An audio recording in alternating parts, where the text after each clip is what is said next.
Hey everybody, and welcome to episode 38 of the Pylon Show. I am one of the two hosts in control, and I am so happy that you guys are here. We have a really great episode for you guys. But before we do our usual thing, I'd like to introduce our guests. We have one brand spanking newcomer, and then one curmudgeon-y top 8 British champion of Starcraft 2. Livibee, I'll introduce you first. Thank you so much for coming on. She's a prolific streamer, of course, and been a part of the community for a very long time, and we're happy to have you on. How you doing? Good. Thanks, Control. It's really good to be here. Thanks for having me. Thank you, Dan, and everyone for organizing the Pylon Show. I'm really excited to discuss that StarCraft. Yeah, and she's going to find out it's a 6-hour show. I can't wait for her to figure that out as we go.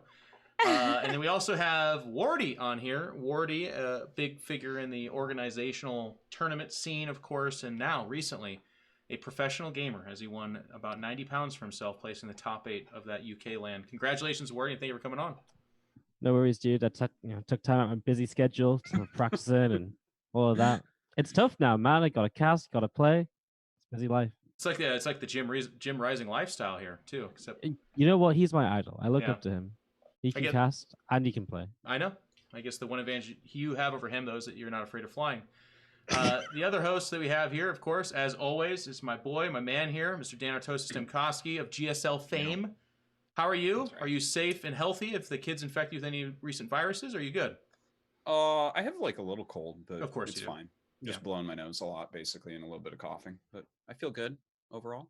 How is Korea enduring the winter vortex that's going on right now? Did you guys get snow or? No, we don't get too much snow, and it's actually been unseasonably warm here so far. It's back to cold again, but we had like a few days where I was outside in a hoodie, like playing outside with my kids. So I know that you guys are getting hit in America, but over here in Korea, it is not as bad as last winter at all. Jeez. That's good. We actually have a pretty funny show weather-wise. Not that I normally do this, but in Australia, it's like sweltering hot, right? Like you guys just had 50 degrees. Lately in Australia, it's been ridiculously weird. It's been like storming, and then there's been heat waves, sweltering hot, then it's kind of really windy. It's really strange. But in England, it's just boring rain and it's boring rain. It's grey. Yeah, pretty much. Standard. It never changes. One day I woke up and it was sunny, but I actually just left the light on when I went to bed. So. Oh my god! And you're like, oh my, no, not quite. I got my beach shorts out and everything, man. Oh wow, you own beach shorts? Got really excited. I'll be optimistic. Only have your hopes and dreams crushed. Well, thank you guys so much again. Let's get the road mapping and the usual stuff out of the way. We could not do this show without our lovely supporters on Patreon. We'll, of course, thank them by name at the end, but in case you are interested, please do consider supporting the show. Patreon's the way to do that. It is going to help us, of course, pay our guests, pay ourselves, and build a bigger and better show. So it's just Patreon/ThePylonShow. If you're not interested in doing that, and you don't have any money, but you want to support us anyways, you can go to Matt Torino and type in, what is it today, Matt? Please tell me it's a word of the day. Radio. Is this the International Day of the Radio? Thank God. Yes, it is. All right. Dan, are you happy to hear that? It's Radio Day. Wow. The radio. There's a lot of young people in the chat that are like, what is that? Jeff? What's that? Yeah. Do you own a radio? I do not. For the young people in chat, this is what we had before podcasts. We had radios. Yeah. For the young people, says Matt, who's, I think, 27 years old, by the way. I don't know how much younger it gets than that. They're listening to the Pylon. That'd be interesting, though. We should find out who our youngest viewer is. Well, anyways, I was about to sidetrack big time. Type in radio there, and it helps us out, fill up the crowdsource there. And then, of course, we have AFKT, continuing to support the show. Mr. Lycan, always appreciate that. Dan, you've been enjoying that tea still? Yes. I drink it very regularly. I'm actually going to need some refills relatively soon here. I lost one of my bags, though, like my bag of green tea. I don't know where it went. Wow, maybe there's some green tea gnomes in your place. Yeah. Or if you notice your kids staying up for like weeks at a time, perhaps. You know? I could figure out how to brew tea, or they just ate the leaves. I don't know. Yeah, well, yeah, that'd be rough. They just ate the leaves. And then we have a special sponsor coming up, but they're waiting on their website, and we'll talk about that in the near future. But it's fitness oriented, so hopefully you guys are ready to get your sweat on. Without further ado, let's get into the road mapping here. So, of course, we're going to start off with our favorite, Dan, breaking down this week in StarCraft. A lot of things are always going on. as collated by the wonderful Alessander and others. Then we're going to do This Week in Broodwar, This Week in Awesome. Discussion topics. We're going to talk a little bit with Wardi about being a tournament organizer and some of the stressors that can come with that very recently, but also... Actually, I don't know if we can pull up the quote. I should have said it earlier, but Dan spoke about this 6 years ago on a State of the Game. He talked about players giving shnikes to the TOs, which is kind of interesting. Then we're going to talk about the state of Activision Blizzard, of course, with the big firings that happened on Tuesday. Some people very near and dear to us were subjected to that, and we want to talk a little bit about what that can mean for Starcraft, what it means for them. WCS schedule, WCS winter review, guest roundtable. We have a topic for that, and then of course GSL, ASL, and the Patreon Q&A. So that is the roadmap that we're going to discuss in this episode. Dan, take it away. Yes. Okay, this week in StarCraft. If you want more in-depth information than what I am about to very quickly give to you, definitely check out our show notes. It will be included in a link anywhere that you see this show. So let's quickly go through this. The Banshee Tournament. We had another edition of this. Number 14 was won by QB over Buzzbin, 3-2 in the finals. You can check that over on twitch.tv/zombiegrub. Ladder Heroes continues onward. The top 4 players this week: Tesla and Puck overcome Neeb in NA, and Rail takes first place away from Neeb in EU, with Neeb finishing that off in second place. Check that out on ladderhero.es or twitch.tv/FearDragon64. The Alpha X Pro Series is continuing forward. Looks like we had a match, True vs. Future, the up-and-comer, of 5-4. That looks really close and nice. But then they had Bomber 5-0, someone named Firefly. So I think it's a Chinese player, the WCS. Yeah. I've seen his name pop up, but maybe that means that Bomber's in great shape. I'm not sure. He did try out for GSL this season, but pretty sure Scarlet knocked him out, if I recall correctly. Oh, okay. Anyways, you can definitely check that out over on africatv.com/alphaxsc2. The Seed Duckling Open. I think did Melty win the second Seed Duckling in a row? Wow. I think if you win 2 of those, you No have way. to start playing in the Masters Edition tournaments. No longer can you be considered Diamond. It's like you get Diamond and then you never ladder again, and you just win those forever. All right. Well, congratulations to him. You can check out those Seed Duckling Opens for the lower ranked players. Twitch.tv/cranky_ducklings. All right, Epic 26. This is maybe our most important news today. A big UK LAN, kind of a story behind it. An Overwatch League player named Boombox that used to play StarCraft gave a bunch of money to the prize pool for the top 8, of which Wardi was a part. Wardi, Yeah, man. you got the top 8 of this tournament. I've been practicing for years. This is actually my 15th LAN. I first went in like 2012. And I finally made it into the one time we have prize money for top 8. I made it to top 8. You made it. I know when to show up, you know. The other ones don't matter though. If there's no prize money, it's like, well, if you're not going to win, who cares? I made top 8 one time. We had 9 players, but I didn't think that counted. So. Oh, good. Yeah, you don't want to. There's ups and downs, you know. Yeah. No, it was pretty sick. This was our largest LAN in the UK. Like we actually had too many players for the tournament. We actually had to make someone sit out. Oh wow. Like we have a couple of people who like sign up just to like make up the numbers usually, and we had something like 34, 35 signups, which is really sick, and it's Nice. people are excited. We had loads of money because Boombox gave us money. It's pretty sick. Yeah, That's great. Well, risky one for the umpteenth time. 7th time in a row. Yeah, He's the best player, but it's cool seeing some of these names. Like Razorblotter is actually quite good in the European ladder. He's getting a lot better. Yeah, he's like starting to put more of a fight. So but it's getting exciting. It's interesting to see Orc is playing. That's an old Age of Empires player, actually. I knew him in AoE 3. Okay, well, very cool stuff. Any games that people should go and check out, Wardi? Were you casted on stream at all? Did the caster become the casted? No, when I won.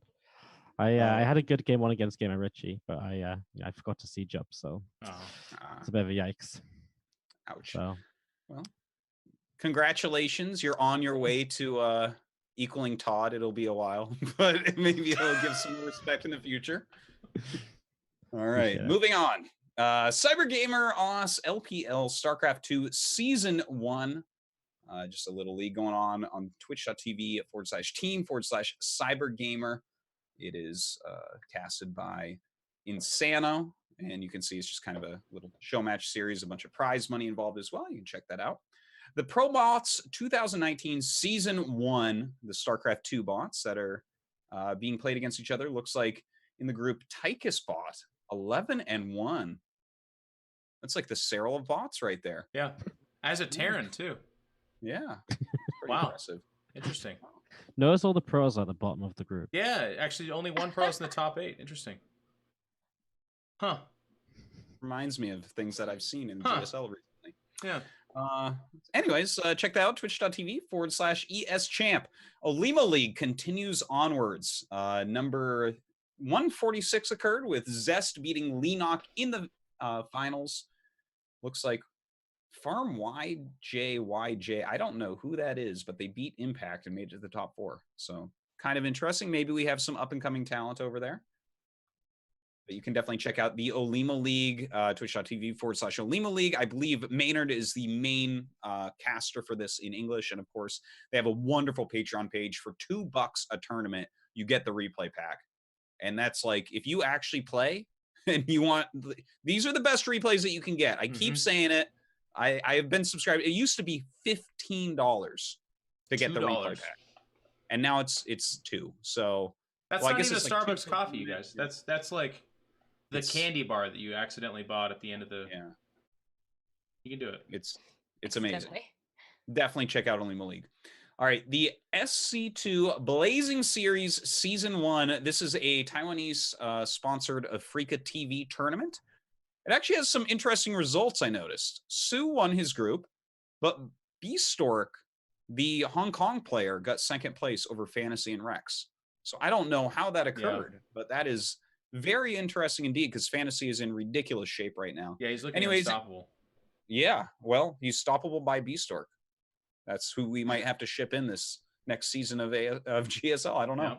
Yeah. Group B will be played on February 18th. You can check this out over on africatv.com. All right, the Clash Community Series, casted by Roddy, continues onwards. You have to have 100 or less WCS points to play. So you see a lot of up-and-comers playing in this. Looks like Insane SC2 beats Rodson in the finals of this previous one. It's basically every single week, except for overlapping with Katowice. Yeah, so Rodson beat Skillis, who I was very impressed by. Another, I think, 16 or 17-year-old that made it into WCS Winter round of 32 and looked really good. This bracket was pretty sick today, actually, because I covered for Roddy, and Rodson also beat Geralt. And Soul Spirit was in there as well, who also made WCS round of 32 and got third in this group. Good player too. I mean, yeah, no, like it's actually really fun to see these guys, and like the games were good. Like it's like almost like they're all evenly matched. Awesome. Kind of guess what the point of the tournament is, but it's good. Yeah. Oh, excellently done by Clash. They continue to put out some great content for us, so definitely check that out over on the Clash site. All right, the Pizza Pie Bi-Weekly, Future of Terran, second place, holding strong. And, you know, I looked into it because I was like, does it matter if you win a pizza and you didn't beat Starkiller on the way? Yeah. I think that's the question in all of our minds. But Future did, in fact, beat Starkiller in this tournament. So this is a little bit of a rivalry that's starting up, I think. Yeah. Future of Terran against Starkiller SC. But definitely check out the Pizza Pie Bi-Weekly on challenge.com. They are changing the world with the pizzas, one pizza at a time. All right. The return of the ice. Of all the like our show, the only meme we have is Pizza Bi-Weekly. It's so funny. It's such an important. It is. You're gonna see. It is actually changing the world. We'll get to that very shortly. Yeah. The Icy Far Challenge with Pig. This week, it's called Tale of a Knife and a Telephone Booth. You're not allowed to have more than 40 workers at any point during the game. You can submit those replays to eonblue95@gmail.com. Livy, can you interpret that? Tale of a Knife and a Telephone Booth. That's too Australian for me. I It's think. pretty deep Australian. I think it's too on the Australian side. I'm too integrated in American culture now to really decipher that. Fair enough. We gave it our best shot, guys. It's probably kind of derives from the spoon and the knife fight. You know, there's a spoon and a knife fight. You Well, know, you- the whole scenario of that's not a knife, this is a knife. And then Oh, slap the spoon. You don't know You that guys one? haven't heard of knife in a telephone booth though? What? Wait, Yeah, You that's like have, totally a Woody? thing because it's like you're very aggressive in a small space, right? Sort of because it's dangerous. Yeah, Okay. it'd suck to have a knife I've fight heard in of a bull in a telephone booth. china shop, but not knife I've in a heard of that telephone one. booth. Yeah, that one's new to me as well. Maybe it's like a Well, I mean, in England, we got nothing else to look forward to over the Super Well, that's Bowl, so. you know, to be fair, right? Wardy lives in England where they have knife violence. They don't have guns over there, so Yeah. it's not That's fair. not something that we hear about over here. I don't know the last time I saw a phone booth in America either. No, I So- was just, dude, I just watched Heat last night. Great movie.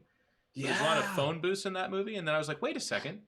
They took them all out. There's none in America. Like, they're all gone. You go to any None. city, they're gone. Yeah. When? Heat's a great movie, though. Heat is a great movie. It's on Netflix, I guys. Go haven't watch seen it. that in a long time. Oh, excellent. All right. On to some general transmissions here. The Artificial Overmind Challenge Finals. You guys might have heard Sarah will be playing the best Finnish AI. You can submit an AI until February 6th, I believe it was, but that's already over. So that'll be happening really, really soon, the 15th of February. So a day or two, Sarah Wait. will be playing a bot and Finnish crushing it. AI? Like strictly from Finland?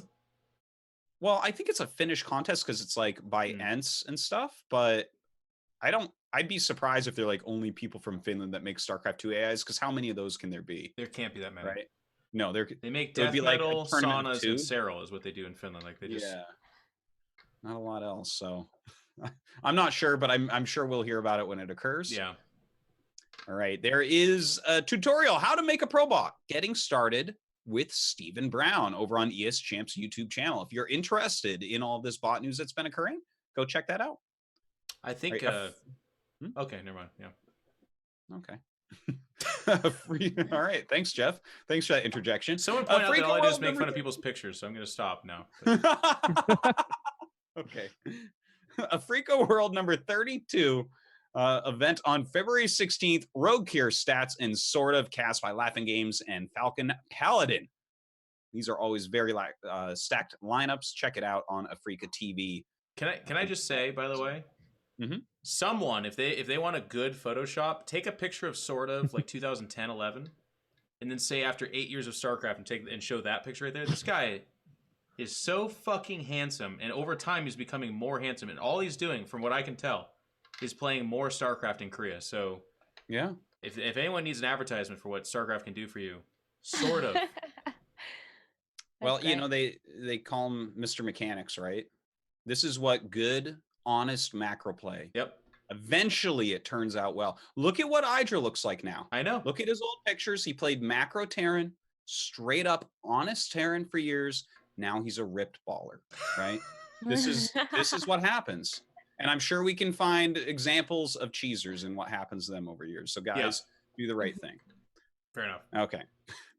Duddles has opened up a league for Diamond players. So if you want to play in an all-kill format league as a Diamond player, check it out on tech4sc2.wixsite.com/Diamond League. Wow, that's a great URL. The Quebec Starcraft League on the 23rd, 2 days before I Am Katowice at Meltdown Montreal, has a $500 prize pool commentated by Ghosted PvP. You can definitely check that out. It looks like they have free lodging and meal offered for players traveling over 50 kilometers to get to the event. So that actually, I like that a lot. Like if you got to get on a train or a bus or something, you don't have to pay for your own hotel because you don't have to go home that night. That's wow.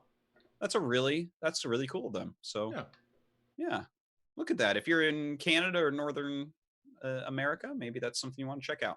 Yeah. All right. Cheesadelphia had some big news. It returns in 2019 as part of the National Championship Series with Nerd Street Gamers. This means more Cheesadelphia events. We've talked a lot about Cheesadelphia in the past. Just a fantastic thing that they're doing. It's awesome to see them growing. And that partnering up with Nerd Street Gamers should really help them to do that. Absolutely awesome. Yeah.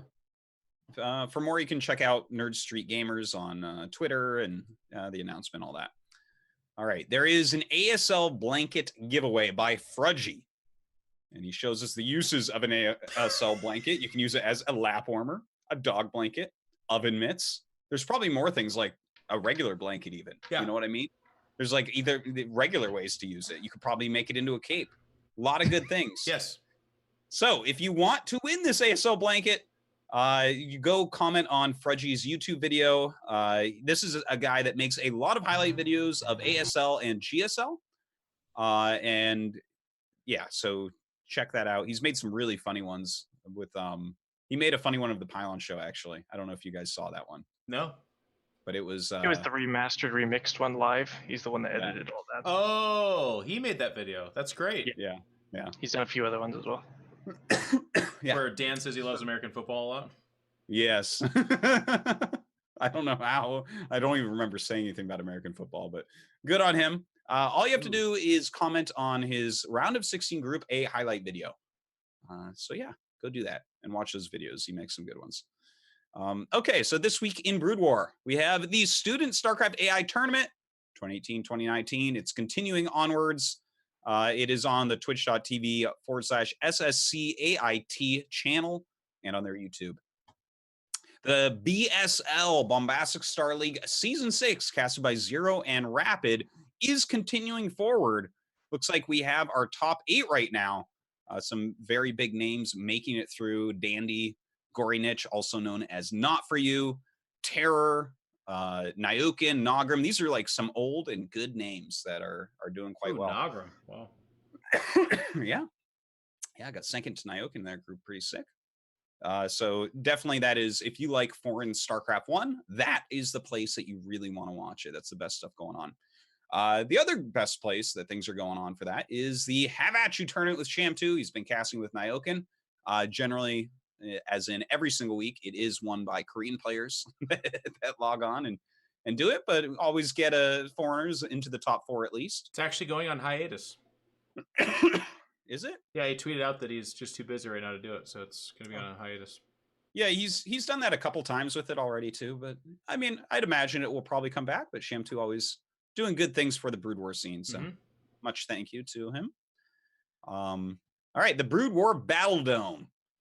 The Battle Dome leaderboard looks like TY2 is in first place at 11. This is on Proxy_Tempest on Twitch TV.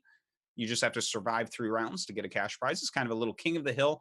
See a lot of good names up there. Jaeyoon, TY2, DeWall. These are actually pretty big names within the non-Korean StarCraft 1 scene, so I'm sure it's quite good games. Excuse me. Check that out on Proxy Tempest. Okay, this next thing I take a little bit of issue with. All right. The AIST Season 2 AI Tournament and Pizza Challenge. Another pizza competition. Yes. So let me basically, I'm going to break this down for you. I was talking to Alessandro about it to make sure that I understand. Okay. You take your bot that you've made in Broodwar and you challenge this guy as a human, and the bot plays him. Now, if your bot wins, he will buy you a pizza.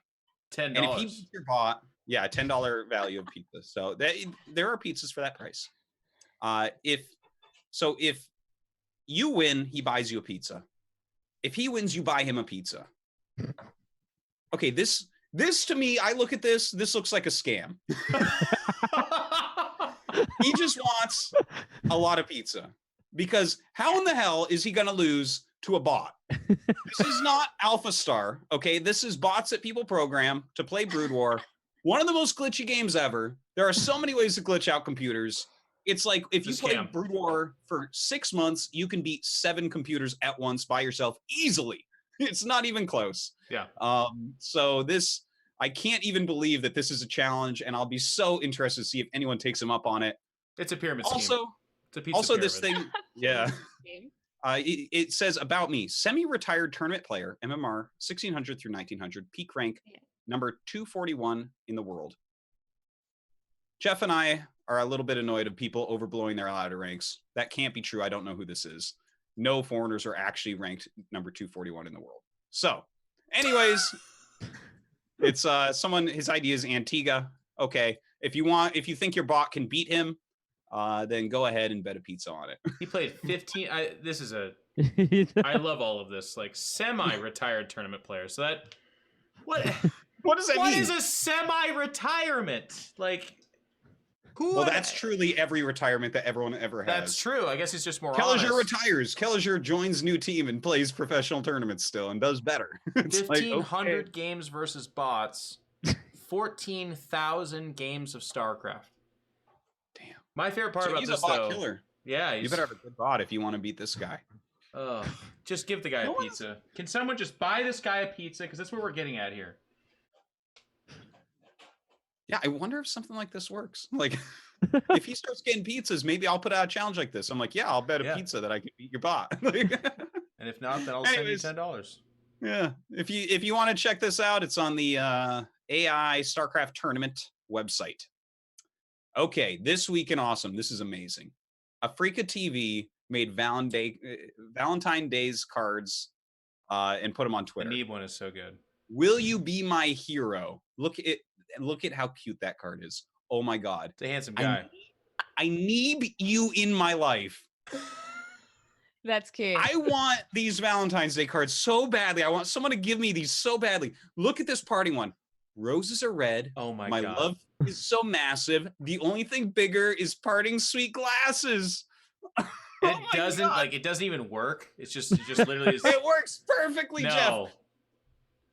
If you'll be my Valentine, we will never be parting.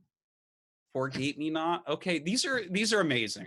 I love these puns. These Valentine cards are these are the best Valentine's Day cards I have ever seen. I am so happy with these. Yeah. Congrats to Afrika TV. This is amazing. Is anyone still using Valentine's cards? Is that a thing? Well, you know what? Afrika TV may single-handedly bring them back with ones like these because fair enough. Happy Valentine's Day to everyone in Australia, by the way. We're in the future. Yeah. It's a Valentine's Day here, right? You guys kind of have Valentine's Day every day, though, right? Like it's just a big orgy in Australia. I think that's how I picture it. What? Wait, what? That's not how Australia is. You might be a little disappointed when you get here. All right. Just slightly. All I do is hang out with Maynard and Pig, so in my mind, you know, it must be right. It's just a feral tribal, just. Man, when I hang out with Maynard and Pig, the things that they say about Australia, I think it's just an ongoing meme now. Yeah. Well, it's tough, right? Because Mayor's in the chat, so you're gonna hang out with him at 3:30, but he shows up at 5:35, so it's like you gotta get those jokes in right away. You know, it's awesome. Shout out to Maynard, he's awesome. All right, moving onwards. This week in Starcraft history, on February 17th, 2010, the closed beta opened in Starcraft 2. Oh wow. That was a big day. I remember that. So it's been 9 years in 3 days. It'd be 9 years ago. Wow. That was an important day. I remember it fondly. It was very fun and exciting. I remember Nazgul and LZ Gamer being two of the first people to stream it actually, and I was a part of that beta, but I had to wait like a day or two because I can't remember the key wasn't working or whatever. So I jealously watched them. This is the closed beta, so not then, I guess, but that was later, but still. I had a friend at Blizzard. I made him promise to call me the moment it released, and it released daytime America. So in the middle of the night in Korea, my phone is buzzing, and I'm like, all right, it's time. It was, I was so excited. Epic. Yeah. Good times. All right. That is the end of this week in StarCraft. Okay. Thank you, Dan. That was fantastic. Yes, that was good. So our first topic is going to be featuring Wardi, but I kind of want to introduce it a little bit before I turn it over to him. And this is not just about Wardi. It's also a topic that, like I was saying, I don't know if we'll have the soundbite, but someone posted it in the Reddit thread, which I thought was really interesting, that Dan talked about this literally 6 years ago. It's actually always been a thing. On the state of the game, which is just a Pylon Show reverse ripoff. Yeah. It'll take some people some time to work their way through that joke, but it is true. Okay, so we do have the soundbite. It's actually, what's funny about this is it's a 6-minute video, so I don't think we can listen to the whole thing. Probably shouldn't listen to any of it at all, but it's actually from State of the Game, which is JP McDaniel's show, but ripped onto a different YouTube channel. If you watch State of the Game highlights, it's on a whole bunch of different YouTubes. They just took clips from that and made videos about it. But this topic is essentially about the struggles of being a tournament organizer and dealing with players in particular. And I kind of want to set the groundwork before I turn over to Wardi, because like I said, this bears some mentioning. I think there's going to be a lot of people that roll their eyes and go, I know, and then they're going to have their opinion. But I want to kind of set this as this is very real, and I think a lot of people don't understand that it's difficult and stressful and hard to be a tournament organizer. And I can tell that a lot of people don't understand that, because every single time some kind of drama flares up, the things that people say to these tournament organizers tells me they don't understand. They start yelling at them and they start throwing around the word professionalism and talking about how you're supposed to handle it and how you're not supposed to handle it, as if they have any clue at all. This doesn't mean that every TO is invincible and has made every right choice and is not, guilty of being emotional or whatever. But I'm asking and setting up the basis that we have some compassion, and because there's a lack of that, I think, with tournament organizers in particular. It's not. I'll even just come out and say it. It's not even as much Wardi, although Wardi will talk about what he deals with. But I think Rifkin catches a lot of shit from a lot of people, because he's just kind of got that personality where I think people just do that a little bit. And then, of course, I would tell you that Rifkin, like me, has probably publicly said some stuff that they wish they couldn't or didn't, rather, and would like to take it back. But I guess my point is, let's try to go into this with an open mind, hear out Wardi, and open your mind to the idea that we could treat TOs better and not necessarily dog pile on players and talk about how shitty they all are, which they are. No, I'm just kidding. But at the same time, give some sympathy and try to, be open to what TOs have to go through to put content out there for you as well. So, Wardi, I think there's no one better to talk about what happened and where this kind of drama came from than you. So if you want to talk about it. Yeah. I mean, it's pretty crazy because, like, I think it happens all the time. Like, where players, like, things happen, and you obviously understand that things happen, but some players are really bad at this, and I think they just don't understand that it's actually like a big thing. Because when I organize a tournament, I have to like start planning a long time in advance. You first of all, you're scheduling dates around other streams and other events. Then you're figuring out if it works, if you can get enough players, and then you have to like work with all the different players, right? So the TLMC is probably the biggest tournament I do. It's sponsored by Blizzard. I have to run with like the timeline from Team Liquid, so I can't really change dates and stuff. And obviously, I'm expected to put out like a certain number of games because it's a test map. So if we don't get enough games, the maps don't get tested. So I always try and start organizing the TLMC as soon as I can, and we invite a bunch of players, so it's 20 players in total. And I always try and make sure that the players can, play the dates they want to play. So for playoffs, obviously you got to show up on the playoff date, right? But for groups, I'm like, hey, you want to play group A, B, C, or D, or like tell me one or two that you can't do. So it's always like working around the players almost, because players are kind of useless sometimes at their own schedules. And for example, one player told me he could play on a day, and it was the day he was playing in GSL. So they're not brilliant, and you have to double check for them. Yeah, and let me you cut in real think quick. GSL... So when Wardi says useless, what he means is they're sometimes not aware of their own schedule, and they say yes to everything, and then only kind of late realize maybe I can't make that, which then messes up the schedule of the people that are counting on them. Yeah, exactly. They just sort of like see a tournament sometimes, like, oh yeah, that'd be cool, let's play. So I always try and make sure like well ahead in advance, like it's like, hey, these are the dates, let me know which group, and I'm like, okay, this group, and like double check. But lately it's been like, I always feel like in the TLMC it's been really bad for some reason. Like the last few times I've run the tournament, last year I had Scarlet cancel 2 hours before the tournament because she wanted to sit on the talk show instead, which was kind of bonkers. And there was a couple other people. And then this year I've already had, on the first day, Marine Lord messaged me like 3 hours before the tournament saying he just woke up and then he felt ill. Which I can, like, that's sort of like manageable, right? Like someone's ill, they can't play, you got to find a backup. But then the one that started this whole drama thing it was 2 a.m. So it's like 9 hours before the tournament starts, which is earlier than usual. And Soul messaged me and says, hey, dude, I can't play in the morning. I don't know why you would ask me to play in the morning. So I'll forfeit. And I was kind of like, what do you even say to someone that says, I can't play in the morning the night before they're meant to play? When you've given them, like, and this was like at the last stage of like, everyone knows it. Like, I've asked him if which day is good for him originally. I've told him which day it is. when did I ask him to play? Maybe about a week before. So I asked him a week before. 2 days after that, I confirmed his group. And like 2 days after that, I confirmed the players in his group again. And all of these messages obviously have like the time in and the date in. Mm-hmm. And then the night before, he tells me he can't play in the morning. And so it was one of these things where obviously I had a player like cancel the day before in Marine Lord because he was ill or whatever. And it's like I've just already been through this whole stress in that day of trying to message people desperately to play, which is pretty unprofessional. I had to like send out tweets and stuff because people weren't awake, and it's like you don't just have the contacts of everyone. So it's like it just looks bad, right? It's like, hey guys, here's this big tournament, and 5 minutes before I still need a player. So it's a little rough when it happens. And I was just like, I was literally like getting into bed. It was the last time I checked my phone. I see this message. I'm like, you cannot possibly be serious. Like if he's like, dude, something's come up, like whatever, like things happen, but like I can't play in the morning.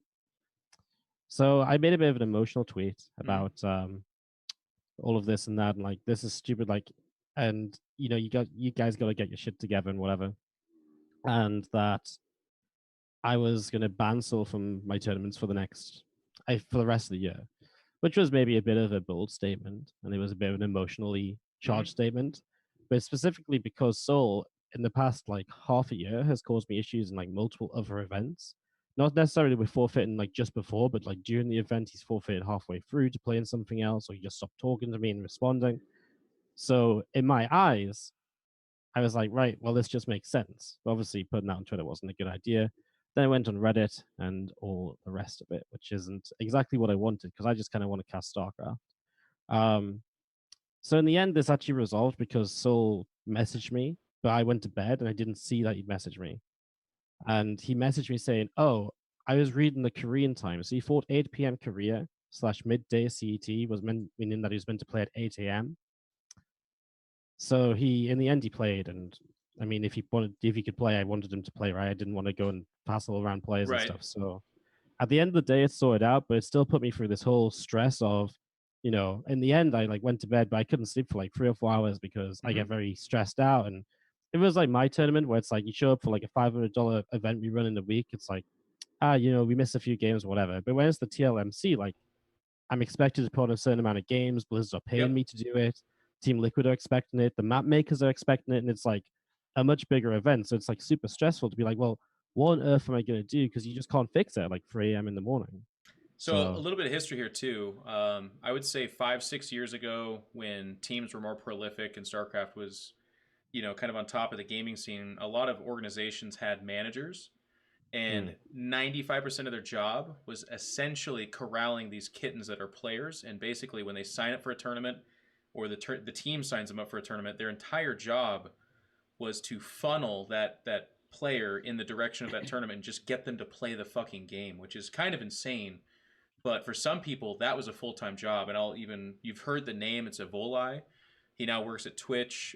We had before that various other managers. And on EG, as I'm sure you can imagine, without naming names, there were some pretty big personalities that needed a lot of babysitting to get them just to play in tournaments, which is kind of silly because that is essentially their job. But that was the reality of it. Now you fast forward to 2018-19, where we are now.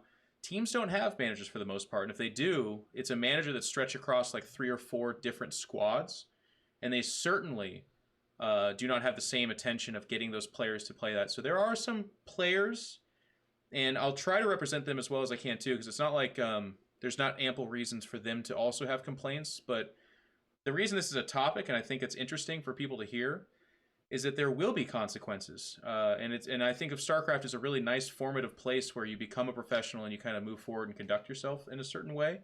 If you don't show up to tournaments, or you show tournaments a disregard of, like, you just don't respect them and you're like, yeah, I'm not playing, I don't like that time, or like some players made up some excuses in the past and just don't show up to tournaments, that really, it's not the player that ends up looking that bad unless someone makes a big deal about it. It's the tournament organizer. If Wardi has a couple of walkovers, or if people just don't show up, or he's like having to beg people to play, and then a group has like the number 19 that Wardi beat at the UK LAN player as a fill-in, and they're going up against Showtime, it makes him look bad. It makes the tournament look bad. So it's this huge trickle-down effect, and it's been going on for years, and in fact, Fear Dragon, Rifkin, and I think Wardi and some others tried to put together like the what'd you guys call it, the player jail or something like that. It didn't go very far, that thing, but nope. The idea was good. The idea is good, but enforcing it's difficult because at the same time, like holding players accountable is really tough. What was the player jail? It was a punishment system. Go ahead. Yeah, it was just bridged across all our tournaments. So it was like a Limo League, Cheesadelphia. I can't remember if like these guys were around then, right? But like the idea was like we would have like a strike system. So if someone messed up in a base trade TV tournament, they would get a strike. And then if they messed up in my tournament, they'd get a strike too. So rather than just being able to mess up base trade one week, then me the next week, it'd like punish players overall. And like the idea was to keep them more on track and to like How just many strikes till you're out? Like it was like 3 or something. You got like banned from our tournaments for like a month, so it wasn't really like harsh. But then obviously the punishment increases. But the main idea was just that, so people would like realize there was some more consequence than anything else, I guess. Yeah. But what I really want to stress here, and I'll turn over to you guys in a second if you have something to say. But for me, like it's crazy we're still talking about this because the honest answer as a guy that was a former player and then later helped manage players and now is just more of a commentator and personality, obviously. Sometimes you say yes to a tournament that's really shitty that you don't want to play in, but it needs to mean something that you said yes you'll play in it. And there's a lot of players that's not the case. They'll end up being like, geez, flying to that tournament doesn't seem that interesting to me, or oh, I didn't realize I was in the morning. I don't want to wake up that early to play a Starcraft match because I choose to stay up late the night before. These are all not good reasons, and they hurt our scene, they hurt your image, and they put stress on the TO that you rely on, okay? So like whether you like it or not, and hopefully you like it more than not, Rifkin, Wardi, Alimo, or Olivia, excuse me, and various others, Fear Dragon, these are people that are finding ways to get money and put it into the scene. And I'm not going to pretend for a second also that it's like completely altruistic. Obviously they benefit as well, and that's one of the weird things that comes out. They're like, you're just worried about their show. We need to understand this is an ecosystem. We need Wardi, we need Rifkin, and then we need pro gamers. So there's no one victim or aggressor here. It's all of us need to work together, and your word needs to matter. It needs to matter a lot. So even if you play shitty, then play shitty, but show up and do your best. And it's weird to talk about this because I know everyone's gonna be like, Jeff, we all know this, but guys, there's some pro gamers who are perennial, like continuous offenders of this. Like if they just don't feel like playing, they just won't. And I'll name a couple of names, and maybe they hate me forever, but it's been an issue, and I've heard their names come up a lot. So I'm gonna say it, and I say this because I have enough respect for them that hopefully on some level they'll hear this, get a little mad, and then be like, fuck it, if people are talking that way, I need to do better. That's the hope. There are players like Scarlet who are actually classically very difficult to work with because they won't respond to TOs, and then they just sometimes don't show up. Now, Scarlet plays in a lot of tournaments, and she's traveling all the time, so she definitely has her excuses, but at the same time, be professional about it, communicate, explain, and then if there's a tough tournament, give it your best, even if it sucks. And she does do that, by the way, from time to time, but this is also a name that I hear from every TO I've ever talked to. Special, there's no surprise there, right? This is a guy who, again, is one of the best players in our scene, but he's canceled on more tournaments than he's attended, which is like kind of a crazy stat, but it's actually something that is fairly true. And then there are other names, but these are two of the people that I respect the absolute most. And these are two of the people that I've heard cause tremendous amounts of stress on TOs that are, we'll talk about it later in the show, but there's like, if WCS goes away or some of these things start to fold down, guess who our professional scene is, my friends? It's going to be those TOs that put on these shows. And if you disrespect them and make their jobs harder, it's going to be really hard to see StarCraft be a professional game moving forward. You guys have anything on the topic? I have a question, actually. Wardi, did you unban Soul then? Or is he still banned, or how's that working? So in the end, I let him play, and because he showed up and played, I kind of let him like continue playing. But like, I guess I just won't invite him to stuff. If he wants to play like an open qualifier, that's okay. But I think he also understands the fact that he's on like a last warning. So he said sorry and stuff as well. He said he didn't understand it would stress me out so much. So and stuff like that. So he apologized a bit, and I let it slide. But he's still on like a last warning sort of thing. And I think the big thing is I just wouldn't invite him to anything again for a while. But like, if I have like an open qualifier or something, then he can still play also. I like that he apologized though. That takes. Yeah, no, That means a lot. yeah, Like that's the other thing too is I'm not going to try to sit here and say don't fuck up because we're all going to fuck up, right? Like I'm going to mess up later in the show for Pete's sake. So it's also just about like being humble and working towards being better. If you mess up a tournament, reach out to him, say I'm really sorry, and then say what can I do to make your next tournament even better or something along those lines. Like that's the kind of professional courtesy I'm hoping we see more of. I think it's just a lot of the time they're like, they just like a lot of players just don't do that unless something like this happens, right? Because like I'm pretty sure if I didn't have like a little freak out on Twitter or whatever, Soul just wouldn't have played, and then, or maybe he would have, maybe it would have been resolved, right? But like maybe he just wouldn't have played, and then nothing comes of it. It just carries on to the next time, right? So it's hard to find the line of like maybe just being firmer with talking to players in the first place. I think a lot of these players, they find it hard to know or see the fact that it's affecting anyone outside of themselves. Yeah. It comes down to maturity or experience or whatnot. But well, they've not been in the position, right? So yeah, they don't see the flip side of the coin. But when you get emotional or when they see it affecting you, especially since you lashed out to Twitter, that's when they came to the realization. I think that's why Sol apologized. Yeah. Which is a learning experience too, right? Like Wardi shoveled on more shit on himself than he probably needed by being emotional publicly like that. Yeah. But at the same time, and this is by the way more commentary than it is to say right or wrong, but it's so gross. In the past, another example is like if a tournament doesn't pay you, one of the only ways to get paid would be to tweet out, "Hey, I still haven't been paid by X organization," and then guess what happens within 2 days? This is kind of an example of that, and it's too bad where it's like players sometimes or TOs won't care until you tweet out being like, "Yo, they did this fucked up thing and I'm pissed about it." And then guess what happens? 2 days later, they're like, "Whoa, hey, eesh, I'm sorry, I didn't mean that." So it's kind of unfortunate that works that way, and that's why I think it's important to have a topic on the show and just be like, "Hey, the better story in the future," and this goes to Soul and it goes to other players too. If you mess up, which you will, and that's okay, just be like, "Yo, I didn't mean to do that. I'm really sorry. I want to help. I really appreciate what you do. What can I do?" And I guarantee you, big softies like Rifkin and Wardy and stuff, Fear Dragon, of course, will like draw you a picture and it'll be beautiful and it'll be so happy. They'll forgive you and they'll be okay with it and move on and everything's fine. There's just a lot. There's like one of the common threads between everybody is lack of communication, I think, which is Big time. tough. And by the way, again, to make it very clear, players have a tough job as well. Because like I said, they're their own managers right now. So there's a ton of online tournaments they're signing up for. And then the nature of some tournaments too is you don't qualify for WCS or some of these tournaments until you later, and you're like, oh, I can't make that tournament. I'm on an airplane at that time, or I'm flying somewhere else. So these things will happen. It's how you handle it, right? If you just ignore the TO and say whatever, they need me more than I need them, you're hurting the scene. But if you communicate to them, it's a lot better. I think the thing is, someone said on Reddit pretty well, said after Soul was playing in the tournament, someone was like, well, how come he's playing? And someone said, just ask Wardy about it. He's obviously stressed and just doesn't want the hassle because I just wanted to cast Starcraft. And it's like so true. Like, I don't like the tournament organizing isn't like the super fun part. It's just part of what I have to do to get content.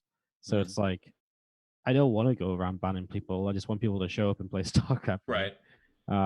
So yeah, like if someone like comes along and says sorry, it's like cool, it's fine. Let's just try and sort it out next time. Very good. Just a little tip for players because it is hard to keep up with everything that you're doing for sure. I've definitely had an issue with that in the past, but if you like, for instance, I just use I have an iPad and I use the calendar thing on that, and I just put everything in as soon as anything is booked. I just put it in immediately, and I have like everything in it, and it really helps to kind of visualize and be like, oh, okay, what time is that? You type the time into the calendar, right, and like the day it is, and stuff like that can be very, very helpful. Yeah, Google Calendars is really good too. It can even like remind you on the day, set an alarm and stuff. Yeah. Hell, you could just buy a calendar at the write dollar it in store, manually. a paper one, and write it in manually. Like that actually works. It's important. That's a good one. And just like I said, even if you don't do that or do, it's just communication between everybody. Like if you just reach out and say, I really messed up, I'm sorry. I can't imagine there's a whole lot. I mean, maybe there's another side to Wardy that I don't see, like literally Jacqueline Hyde or something like that, where he's like, I don't care that you messed up. I hate you anyways. Like, oh. But that's only when I'm in Twitch chat. Right. I mean, what I know about Wardy is, and others is that they would be like, that really sucks. I'm pretty pissed off and you caused me stress, but like, I appreciate that and let's do better in the future. And that's better. But we need it because later in the show, like I said, we're going to talk about we all got to help each other out. It's an important time for that. So I think that does it for that topic. What do we have next?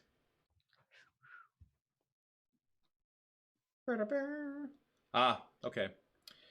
So we're gonna go from drama to a pretty emotionally charged one. This is a good episode. Talking about some pretty deep subjects here, but to lay the groundwork, yesterday there were mass firings at Activision Blizzard.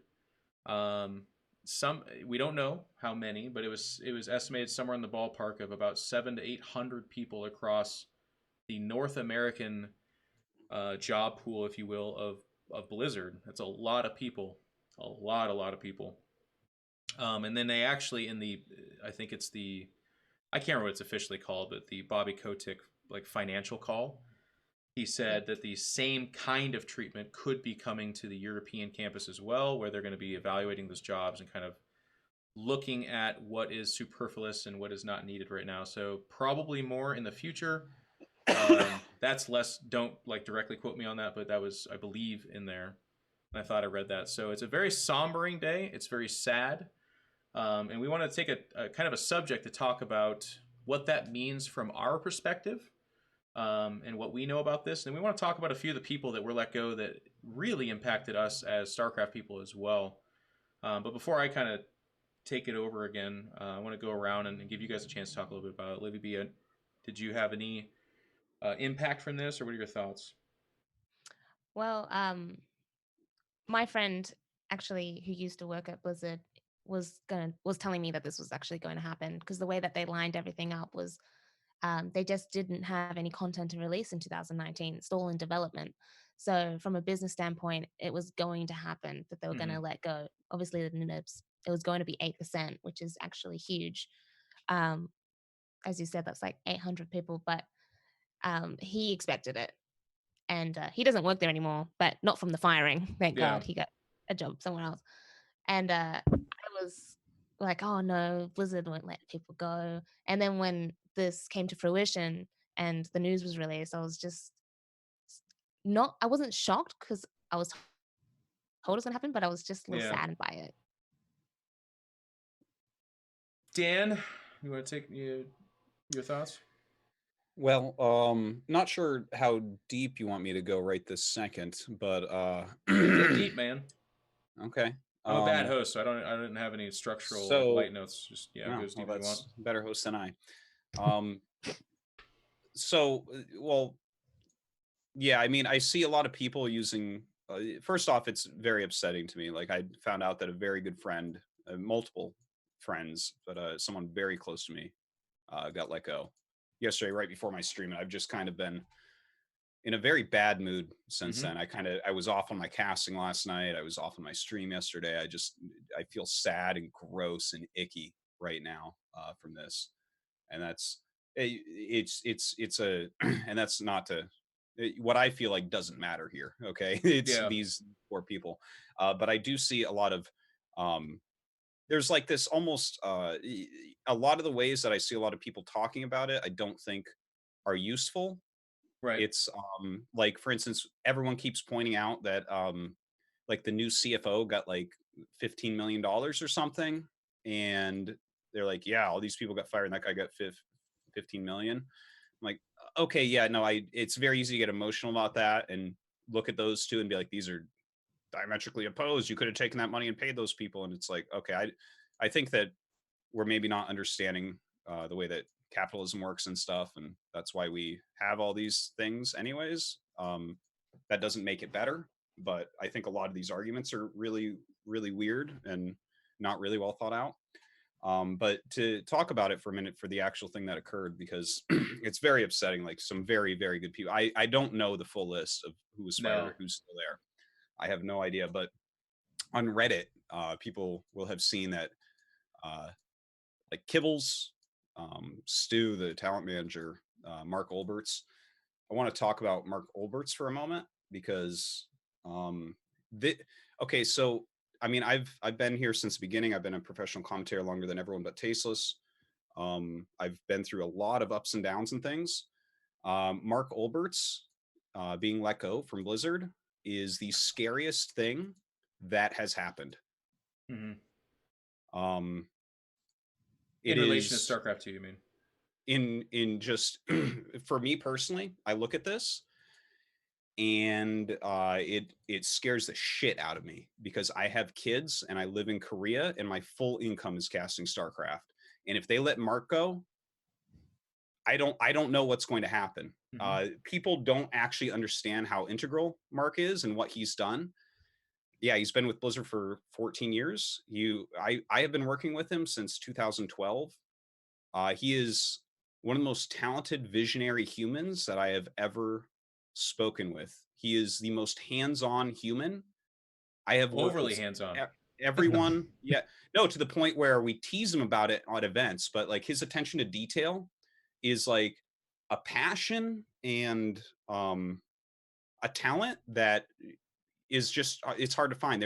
There's a lot of really great people working within StarCraft esports and the esports in general, but none like Mark.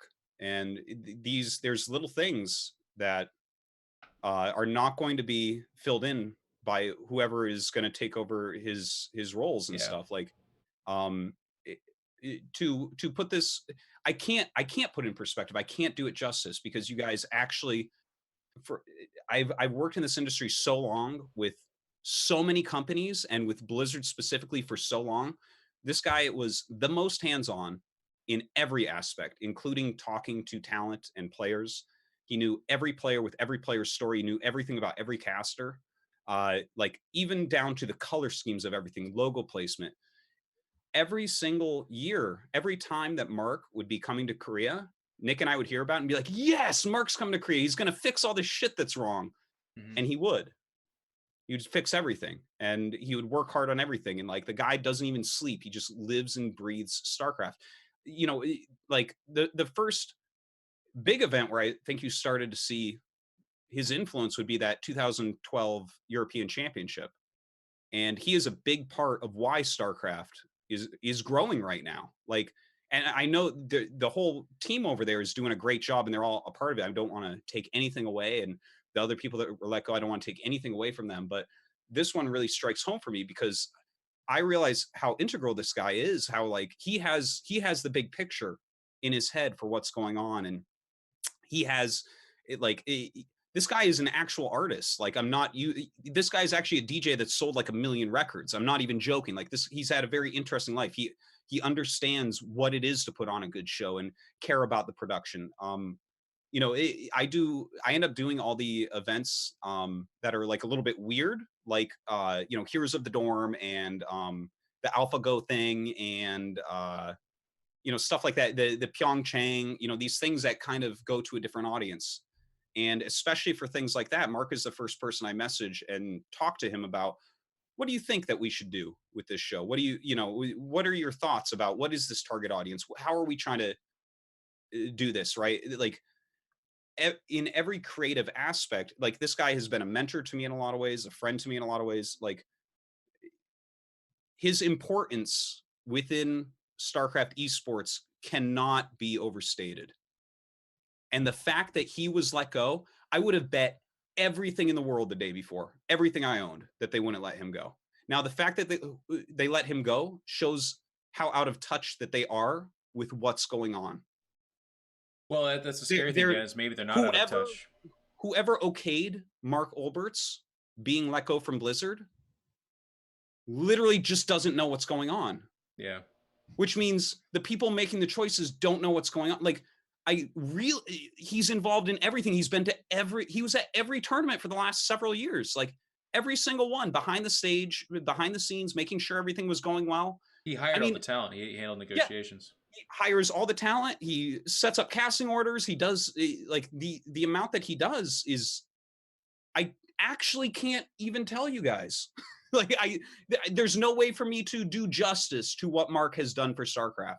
Yeah. And how much he loves it. I have been standing next to Mark at moments where big things happen for players and just seen him start to cry because he's so happy for the person, right?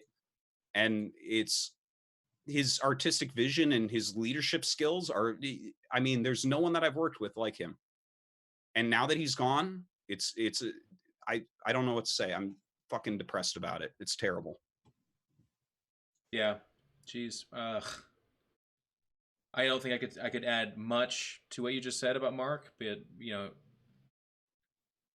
you're making me emotional. The other part of this too, though, is what's amazing about Mark is he's not just those shows. He's actually watched like every episode of the Pylon Show, and he's one of the first people that messaged me after each one to be like, "Here's what you got right. Here's what you got wrong. Here's what I appreciate. You're spot on about this."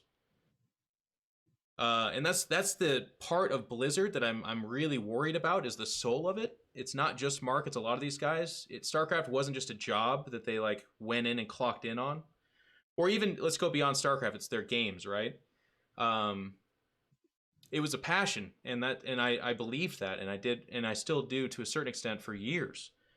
When Dan talks about Mark like putting on a show and being overly hands-on, it's not because he was like looking for a raise or whatever. Blizzard actually underpays most of their people, if anything, and it takes years to get promotions. It's very hard to move up in that company. But he just wanted perfection, and all these people did. So we have to reiterate this over and over again. There's a lot of fantastic people behind this. Adrian today messaged a lot of the talent and said, like, look, I'm assuming a lot of in charge now. Talk to me about it. So it's not like there's nobody in these roles. And these other people are great too. They're wonderful. There's like, thank God that Adrian is still there. Imagine if both he and Mark were on. Oh my! Yeah. I can't even. But yeah, not to take anything away from these people. But yeah, please. But and this is not cool, but we felt it pretty important to make sure that this is communicated very clearly to everyone. This is like the first rider of the apocalypse. That sounds overly dramatic because I just like big words, I guess, but it's pretty true at the same time. Like nobody's hired for these WCS events coming up, by the way. So whoever's going to hire us is going to be somebody different. It's going to be a different process, which is fine. I think once they announce these events and they've schedule it with that's a big contract. Those contracts are signed as far as I know. But the point is, that's how integral Mark was. Like Mark actually was the guy that handled all of us and like Dan said, was the visionary and designer of these shows. With him gone, we don't know who steps in and does all that. But for me personally, and I'm just sharing my thoughts, I don't know this, but if you get rid of people like that and you get rid of talent managers like Stu, who I can talk about in a second, I'm telling you, 2020 looks very different to me. It looks very different. And that's just me. Dan just talked about right there, but I hope the gravity settles in with you guys. Like his entire livelihood is casting StarCraft. So this is scary times. And that's why in part I want to pivot a little bit, because every time we talk about this, there's a whole bunch of people that are like, this is normal. That's what companies do. This is like that's just the way this works. I get that, but what Dan said, and I want to reinforce this, there's nobody that doesn't know that. Nobody is sitting here saying this is the first time this has ever happened, and that means it's okay. These are our friends, but right alongside that, these are people that we've worked with for like 10 years and have done all these shows with us and traveled us around the world, and they're really important to us. So every time I'm like, shit, Stu, I'm going to miss you, and someone's like, they're focusing on the mobile game, this is normal, and they start to like explain things to me, I want to reach through the internet and I want to rip their dick off. I just want to rip it off and be like, stop. Because it's so tiresome how often I have to explain to people that StarCraft is more to us than just a fucking job or something like that. It's so much more. Yeah. Like, I'm sorry, I gotta say. Go ahead. On Mark here, because I'm fucking torn up about it. Like, for instance, did you guys like Signature Series? That's his baby, right? Like, he realized he's basically always been ahead of the curve on everything. StarCraft is really looked up to as an esport for the way that we do our broadcasts and the kind of, some of this cutting edge stuff. And I mean, I know that Signature Series we're not the first ones to do something like that. I think Dota actually did it first, but this was a big thing that he was such a big part of as well. He was always trying to improve talent, and the vision thing is actually really important. I know a lot of people don't realize this, but most events that I do, I get hired and I show up, and if you try to get any sort of vision for where they want the show to go, a lot of times they don't have much, and it kind of just falls on the casters to do their thing. And A lot of shows can feel repetitive because of that or something, but with Mark, it was very different. Like, I mean, I'm looking through, like, he would make notes and like we'd talk about different story points and all these, it's just I can't even speak because the J. Allen Brack, like the new CEO or whatever, he said in the message about this, here's a quote: "Esports and the Overwatch League are also important priorities, and we will continue to produce great competitive content." If they're priorities, why are they getting rid of Mark Olberts? Like, this, Mm-hmm. I feel dizzy talking about it. Yeah. Because it is, whoever made the choice, like, can't really understand what he's doing, right? Like, I can't be this far off as a talent. I know I don't work in the Blizzard office. I don't get to see everything that occurs, but I know that I've worked with everyone for a long time, and I know that Mark's important. So, yep. Well, you can see the pain on Artosis. If Blizzard doesn't know how important Mark is for what we've been doing and the direction that StarCraft's been going in, I can't trust that they know that I'm important. You know what I mean? Dan, I mean, the honest flip side of that coin that's even scarier for me is that they do. Right? You're assuming they don't know. I would tell you that this is a sign that they do know and that they're refocusing and shifting away from it. Yeah, either way is it's scary. bad. Yeah, it's really bad. So this is a downer topic, and it's really sad. And like I said, I had to fight back tears. And Dan, I know, is close to that as well. Like, Mark's really close to us. But on the Pylon Show, one of the immediate things that we want to do is be as honest and brutally fair as possible. So we're not going to break NDAs, obviously, or I will break half my NDAs, but talk about not breaking them. But we're going to share it when this shit happens. And we're going to talk about it, and we're going to be honest about what it means for us. So I fully anticipate that WCS 2019 still goes off. There's some people speculating about that or worried about that. I don't think that's the case. Oh, no, yeah. Too many contracts signed, too many things are in motion. That's going to happen.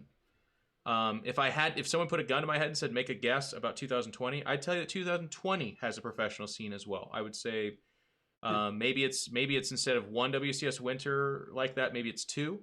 Maybe it's still exactly the one because it's been a big success and it's 3 stops. I don't know. That's all speculation. They haven't told us anything about that. But what I think is really important is that if you are living in some kind of imaginary world where you don't think these things don't indicate something, you need to start kind of waking up to it. We're not, I used to believe that we'd have StarCraft 2 professional scene as we know it forever because it's the last RTS. It's the last professional RTS. So I was hoping that Blizzard, and the numbers are growing and like they're doing well and people love this game with all their heart. The war chest sells out every time. I'm not making that up, guys. It actually caps out. Like, you guys fucking crush it. It's amazing. So everything in that realm tells me this is amazing. This is great. But then these stuff comes out and they let go of support people and devs and people that are integral to the show of these things. And there's budget cuts across the board. More things are being allocated to Overwatch League to try and shore up their losses there. And I got to tell you, fuck me, dude. I don't think Overwatch League's about to have a better year. I don't think it's going to be a better year for them. And I think that's going to make things even worse and harder. And it's harder to imagine that another year of bad Overwatch compared to these other games that are crushing it is going to equal a 2020 with a more robust StarCraft 2 professional scene supported by Blizzard. So I hope I'm wrong. I hope you guys clip this and you go, Jeff, look how stupid and wrong you were. And I will strip myself naked and walk down the streets, and you guys can ring bells and say shame, and probably also, that's impressive, is what you guys would say. It'd be shame, but also you're impressive. That's supposed to be a joke. We'll laugh later about it. I get it. Thank you. Jesus. But I'm telling you that it's looking like that won't be the, it's rough times ahead of us. So I'll say this now because I got the momentum going there, but I do want to mention a couple other people that I know that left and what we can do to help them, by the way. And there is stuff we can do. This year is sacred and really important. So we're going to talk about a couple other topics. Livibee had one in the like group discussion thing that's kind of important to this. But this is where some of this stuff's actually kind of really important, and there's gonna be a lot of people that are like, that doesn't matter. It actually fucking matters. Like, this year could be one of our last big StarCraft 2 years.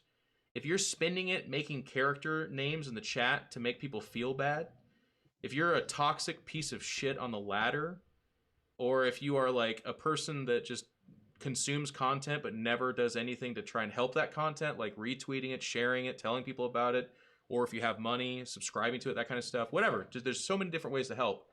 If you're not doing those things, please hear me now. You're a part, like, you're gonna miss out, and it's gonna suck. We need people to support the content that's coming up. You need to watch the next WCS. You need to share it. You need to talk about it. You need to make it exciting. If you have negativity, try and fight against it. Okay? Just try. Try to spread positivity and try to be a nicer person about this stuff. Dan and I and some others have been, and like, you know, we've been playing StarCraft since we were 12 years old or 11. And it's not going to ever go away. So I don't want to try and, like, I'm not trying to sell you on that. But I've lived in the world where StarCraft didn't have a professional scene, except for like the unobtainable Korean scene that I just had to watch. And I think we're heading in that direction where there will be a collapse. There will be a shrinking of the scene. And we'll look back on this, and I'll tell you what, if you spent that time being a piece of shit, it's too bad. It's an opportunity lost. But if you spent that time doing everything you could to enjoy it and making it awesome and sharing it with other people, then you did everything you could. And that's awesome. So please help. I think that's really important. You guys got anything else to add before? Yeah, sorry, I talked too much. No, Dan, don't apologize. It's good. Nothing wordy. That's good. No, I mean, how am I meant to follow up that? You guys at all? Yeah. So I want to end this topic, and like I said, it's a tough one. This is we've talked some tough subjects on the show, and I like that we don't shy away from that. It does make things awkward, and then I make a joke about being naked in the street, nobody laughs, and of course I end up being the victim. There's a couple others. We mentioned Stu.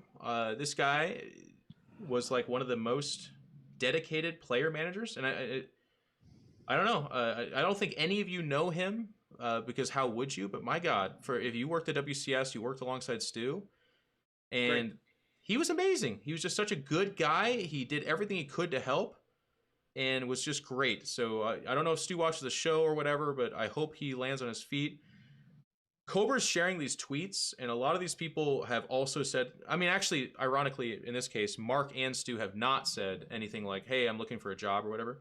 But if you see that on Twitter or anywhere, share it, retweet it. Like, that actually has helped. I've already seen a bunch of Blizzard people say, hey, I'm looking for a job, please help. And then they got retweeted 700 times or 1,000, and they found a job like the next day. These are talented, awesome people. So that's one of the ways we can help. But Stu, thank you so much. And then Kibbles has always been, he's just always been around the scene. Like, he moved on to Heroes of the Dorm for a while. He did some other things, but he's just been a Blizzard person. And he's great. Go ahead. Oh, I thought you were trying to say something, Livy. Oh, no, I just agreed. Yeah, he's good. And there's others too. And the nature of this is so weird. I mean, it's not weird, actually. It's how they do things in the tech industry, I guess. But there's more people fired that haven't said who they are yet. So it's like this weird, horrific, like they're dealing with it and then they're going to process it and they're going to communicate it. Mark, for instance, announced, I think it was today, right? It was earlier this morning. Yeah. So he knew yesterday, but needed some time and then said it today. It's just it's just bad. It's sad. So be positive. Do what you can. Celebrate this year. You've got some big events coming up, and I want you guys to enjoy it. I don't want you to look back on it and think, I spent that whole time pretending to be a racist and I just made people feel bad. And it's like, well, that seems like a shitty way to spend your year. Especially since we're in StarCraft and we all love this. Like, that's the other funny thing too, right? Like, the people that are being toxic, they still fucking love StarCraft, right? They love it a lot. So it's not like I'm talking about this thing where they're like, no, Jeff, I hate it. I'm going to make people feel bad. No, you love StarCraft. So do what you can to help others love StarCraft in some of its final years at this stage. Yeah, we all love StarCraft. And I feel like if we all just put in a little bit more effort to be more positive and more welcoming, especially to new players, then people will feel more welcomed. They'll feel like they want to learn more about the game and play it more often, or be part of the community, to spectate it at least. But I feel like when I go into streams of other streamers, especially in StarCraft, people always kind of like berate the person that doesn't know anything or that asks the silly questions, and it's just a huge turnoff. I guess just be a little bit more welcoming. Yeah. Well, thank you guys. A lot of us wear our hearts on our sleeves. It's kind of an interesting one. And next topic, we're going to talk about WCS here a little bit, and then we're going to bounce. We're bouncing all around. So let's talk a little bit about WCS. The schedule, I believe, is what this topic is called, right? It is actually called that. There's a lot. There is a lot. It's nice that we have a schedule. Yeah. Oh, they announced the schedule is what we're saying here. Is that what happened? I don't know. Well, Nobody knows. What is this, Cobra? it looks like there's more Starcraft than you can watch in a day. It's just it's a schedule, guys. Okay, so it's like February 13th, GSL. February 14th, GSL. WCS Winter Europe, WCS Winter Americas. It's crazy. It's like every day there's so much. There's a lot.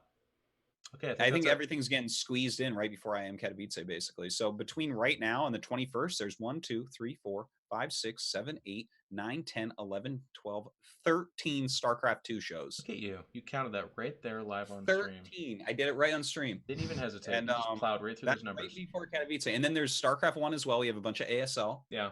And then you have Katowice, which is like nonstop. Let's enjoy it. So yeah, I guess this topic is just the schedule, but we can kind of blur it into just talking about WCS Winter as well, which just concluded the round of 32. There's some great games in there.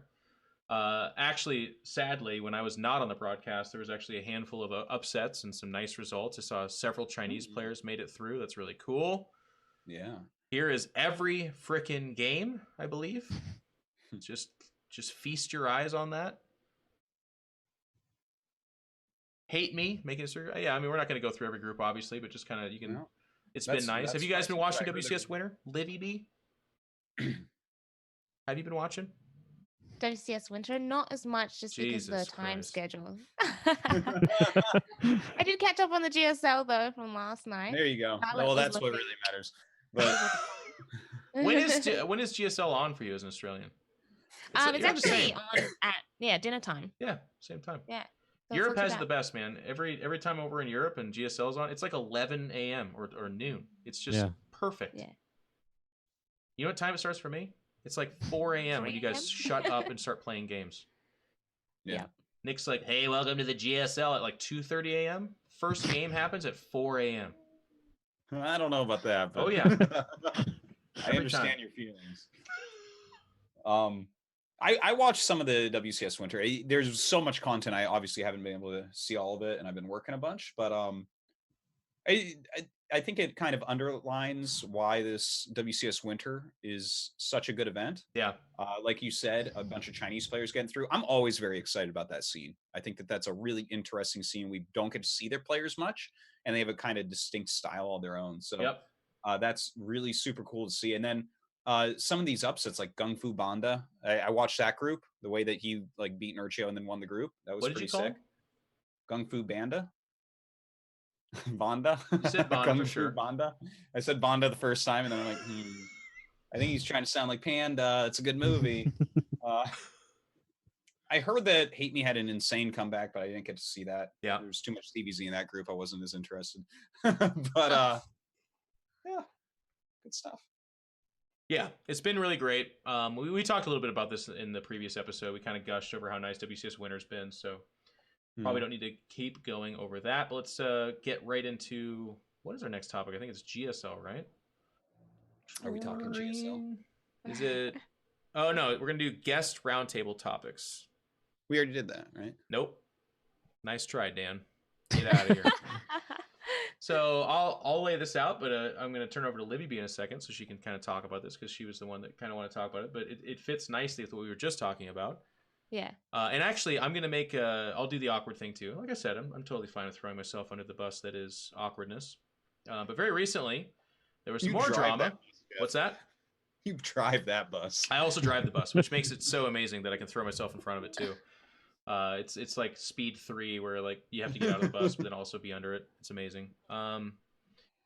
Not being toxic or just trying to be a little bit more positive, specifically Ladder Edition. Well, I think if you're going to talk about this, I believe the avatar of being toxic while laddering would be Avilo. And I'm not going to turn this into an episode where we hate on him, because that's not the case. I will simply report that he recently was banned on Twitch. We'll kind of wait and see the duration of that or severity of it.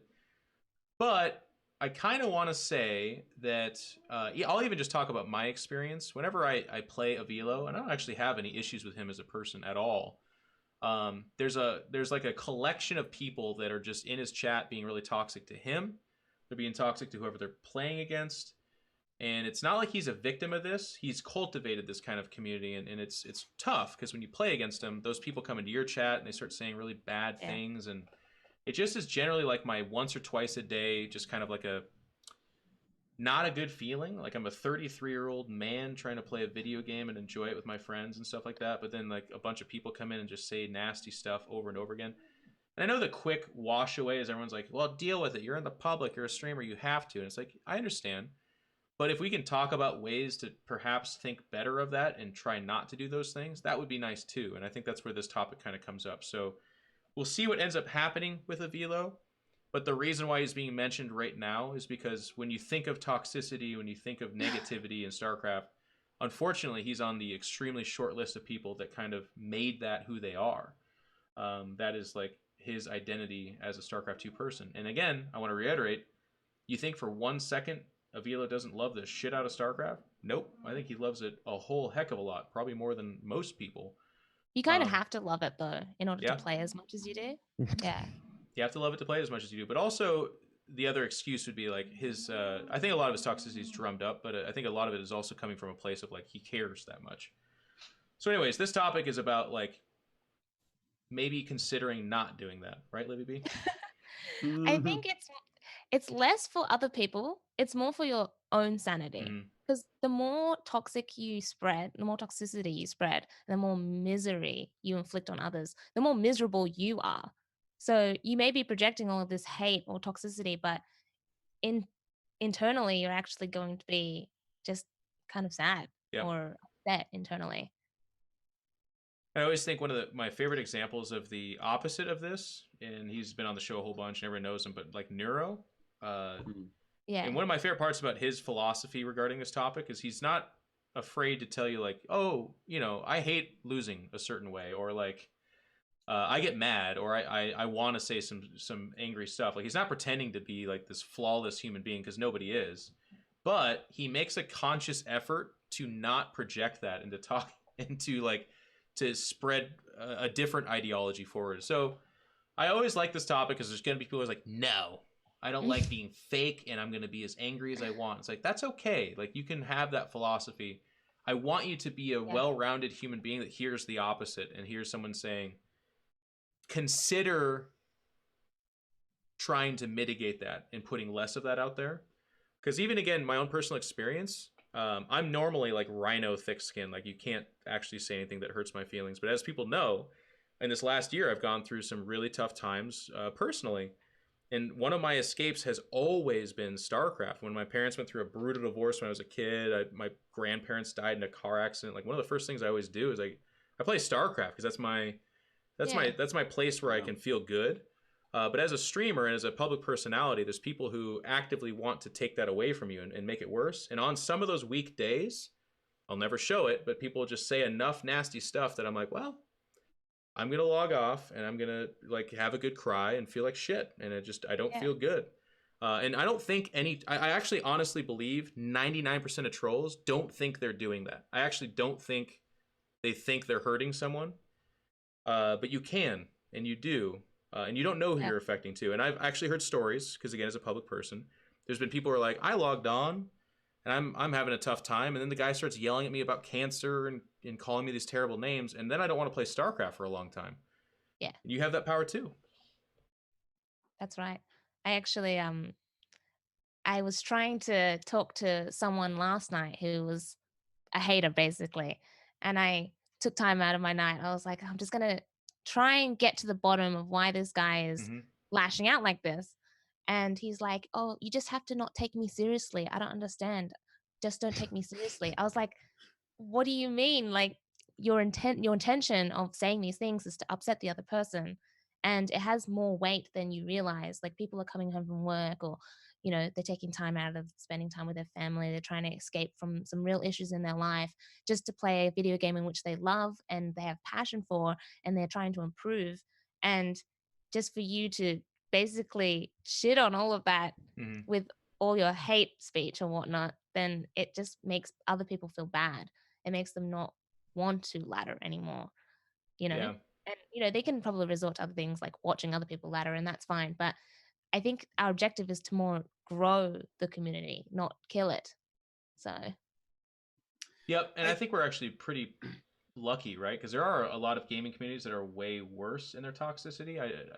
There's no metric for this, obviously, but I think that is generally true. StarCraft's actually a pretty damn good community in terms of, like, if I play 20 games, how many games am I getting BM'd in? 1 or 2 or something like that. For other people, it's different experiences, different places on the ladder. It's probably a lot higher. But I'm not talking about like this rampant issue. But I am saying that when I say this on our show, there is enough people that hear this that are like, is that me he's talking about? Did I do some of that? All we're asking is to have some self-reflection on it, because it actually does matter. And then there's also, here's a nice thing too. Here's your get out of jail free card, okay? There's different kinds of toxicity as well. Like Artosis, super toxic. But what kind of toxic? He usually is just in his room complaining about the game, yelling, Oh yeah, saying I don't stuff. bad manner people on the actual ladder. Like, He I does don't not, ever let it get to them. He doesn't like hound him down and message him and be like, I think you're a filthy human. No. It's true. Yeah. Well, actually the people that, because I get bad mannered a lot, right? And yeah, I kind of sit in my room and I get angry and I'm like, oh, fuck this guy and fuck his strategy, and I definitely get very upset. But I always wonder about these people that are being very rude and bad manner, and the people that like GG or drop a mule on you immediately, or start talking shit and just saying really terrible things.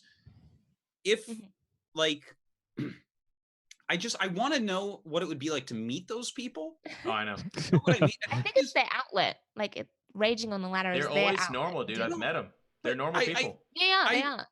I want to sit down with have someone bad manner me, and then just snap my fingers, and magically we're both sitting in the same room and we're looking at each other, and he's looking in my eyes, and I'm just like, hey, so what was that about? And I know that every single person that bad manners me on the ladder would look at me, and when I go, what was that all about? They would be so embarrassed. So this is like a very good metric, I think, for all of you out there to follow, is think, if I suddenly appeared in the room with Artosis, this could be Artosis. He plays on different IDs. He plays both games, StarCraft 1 and 2. And suddenly I was looking at him, and I know that he is 35 with 3 children, busy as hell, tries hard, and I'm bad mannering him here. And you're suddenly in a room with me. Aren't you going to be so embarrassed about the way that you just typed to me? What are you going to do? You're going to be like, oh, don't take me seriously. I'm going to look at you and be like, why would you type that to another human? You're going to feel like Dan does every time I play that video, I love StarCraft. Every time. Yeah. Well, as you know, Jeff and I pointed out, I'm the same person on and off stream. So all this shit talking that I do on my little stream to myself that I don't subject my opponents to, I say all this stuff in real life too. Yep. It's including around my wife and my mother. Yeah. It's one of the best parts about Dan is the Dan you see is actually who Dan is. I'm just always me. It's a lot less energy that way. Yeah, but I don't know. It blows my mind when people act like this. It's just it would be so embarrassing if you met me or anyone else in real life. Just imagine you meet some other person. It's like you've been talking shit, and then suddenly you're in a room with Livibee. You were just talking shit on her, and she's just like, "Why are you doing that to me?" And you're like, "Yeah." Your face would turn so red because you'd be like, "I am actually a shitter. This is terrible." One of my favorite people for this subject, though, is, and I've told this story in the past, but it's actually Rotterdam, because he plays up and down that European ladder, which is generally at the like. On NA, if you're below GM, for the most part, it's very angry. It's just spicy shit back and forth. It's terrible. Spicy. But once you hit GM, generally speaking, it's mostly decent people. EU, below GM, shitty people. In GM, shitty people. They're just angry European people. So Dan, like Kevin, my favorite is every Home Story Cup. We're sitting there, and Kevin's got that nervous leg. It's like tapping his leg. He's like, yeah, so good to be here.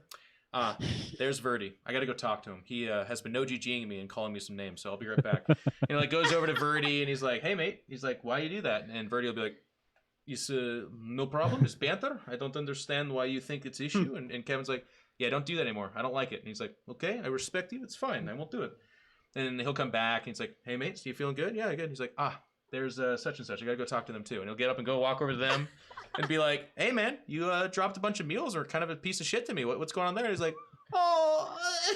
it's just a game. Dropping the mules is totally fine. And he's like, no, man, I don't like that. It makes me upset. And he's like, okay, I'll never do it again. He's like, okay, that's great. Yeah. And then he goes, comes over. Roddy's living my dream. Yeah. He's living my dream. But I love Kevin because he doesn't let that shit slide at all. And he remembers. He's got the mind of an elephant. Like, he's like, if you PM Kevin, oh boy. It's like you can see him 7 months from then. And he's been waiting. And he goes right over to you. Oh, I love it so much. And I have the best seat in the house because I'm watching these Europeans. Because the other thing, too. Oh, we got audio for it? Okay, one second. I'm watching these Europeans because they did not expect the confrontation. Because to Dan's point, Dan assumes if you teleport in the room with them, they'd be uncomfortable. Dan is right because the people that troll are never expecting a real life interaction with that at all. They just simply are not.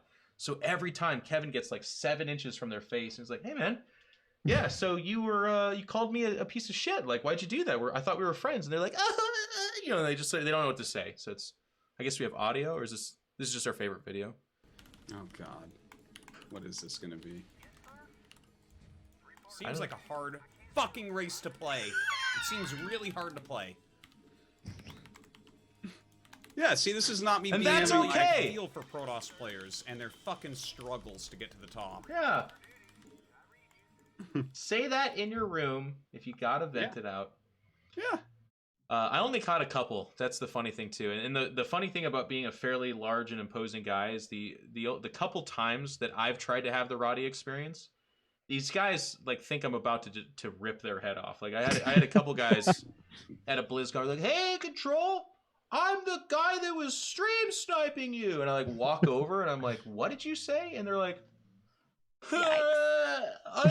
I stream sniped you? And I was like, I don't like that. Don't do that. He's like, man, chill out. Don't be, like shit. I'm like, just get out. Don't do that shit. And they're like, well, I thought you would find it funny. Fuck no. I don't find it funny.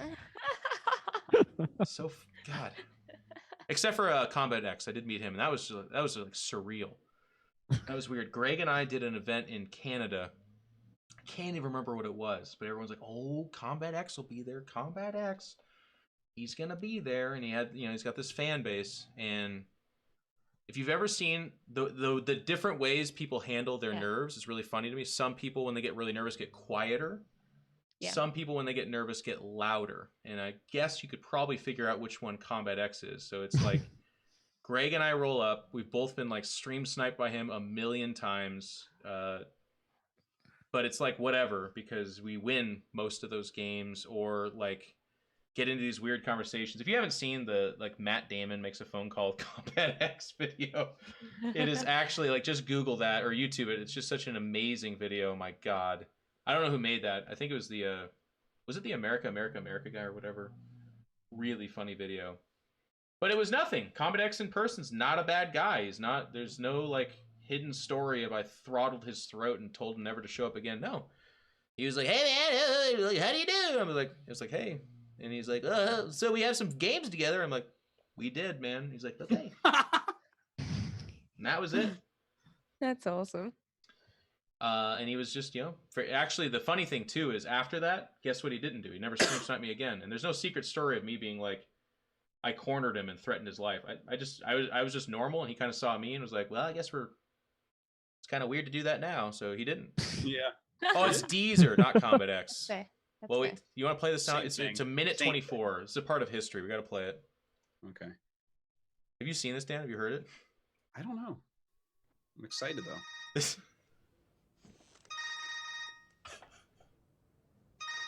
I can't remember if there's. Yeah. What's up, Mexican piece of shit? So it is you. Yeah, shut up, cheeser. All time I lose to your cheese, I'm so pissed, but I'm looking at your Mexican face, bro. I just want like to punch you, you know? Bang! I fucking broke my wall, you know? I punched in the wall. Bang! God, I hate Mexican. They're so fucking retard, bro. Go back to your fucking country, bro. Go eat some rice. This is him talking to cats. Did you think you can fuck me up, son? You won't do shit, bro. And you're gonna see Deezer, son. Deezer. Oh, mad you are, bro. Oh, mad you are right now. Oh, mad you are, son. You have a big nose, bro. Oh, mad you are. You have problem of listening, bro. Keep cheesing, bro. You're easy, son. Hurt.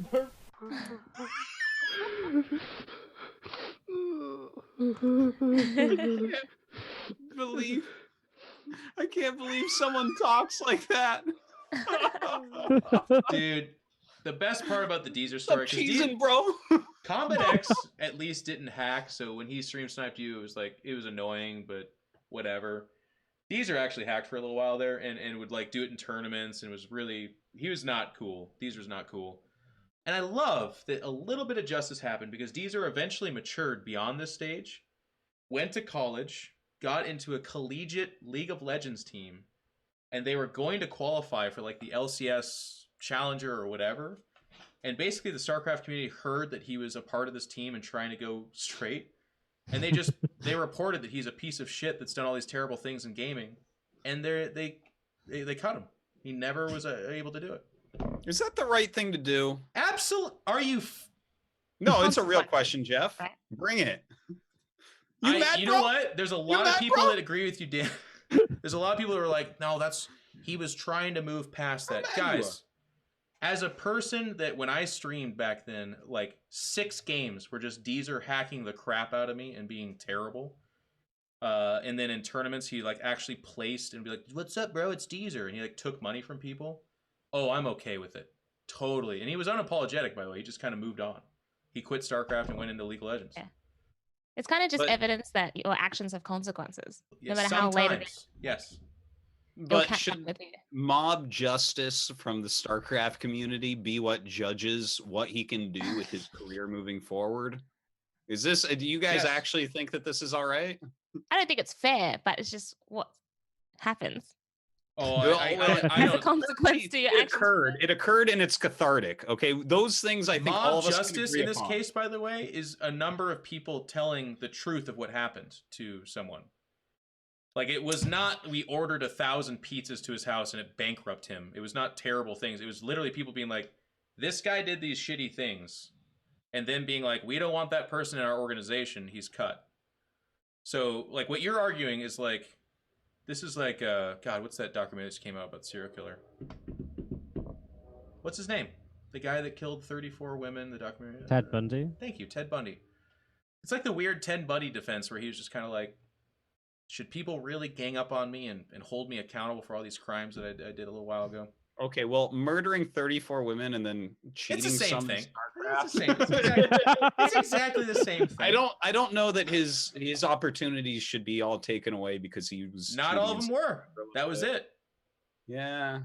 If Dan, I agree. So here's the thing. I guess it has to be publicly stated. If he was like trying to get a job at a place and people are like, I don't want him working for your company. He's a piece of shit. Yeah, that's too much. That's stupid. He tried to become a gamer. From that. He tried to be a competitive gamer in a different game. And you know what? Here's the thing. I fully accept that people disagree with me. That's okay. Dan has a big, compassionate heart, and there's a lot of people in the chat that are like, no, he should be given other chances to move on and stuff, and that's fine. I was harassed by him for like 2 years. I have a different perspective than you guys do. So I'm going to tell you right now, if that story continues with Deezer then got really sad and no, I'm not about to say something inappropriate. I was trying to say something funny, but there's nothing to say here. Join the circus? I don't know. I'd be okay with it. Yeah, there's no joke here. He's got nothing funny. It's an interesting. I'm okay with him being kicked from a gaming organization. Is what I'm trying to say. For being a shitty gamer. I think that's okay. Well, apparently he was pretty good if he was going to make an LCS. We'll never know because he didn't get a chance. Yeah, he did not. And the moral of the story is, this story, by the way, if you go back in time to Deezer when he was just like a 7-year-old French Canadian sack of shit, and someone like grabs him by the scruff of his neck and is like, be a decent person, just be normal. Does he get cut from that LCS team? Do people hate him and report him? No. Maybe he makes the team and maybe they go on to do great things. Deezer is a piece of shit hacker that harassed people for years on end. Does he get mass reported? Yes, he did. Yes, he did. It's true. It did occur.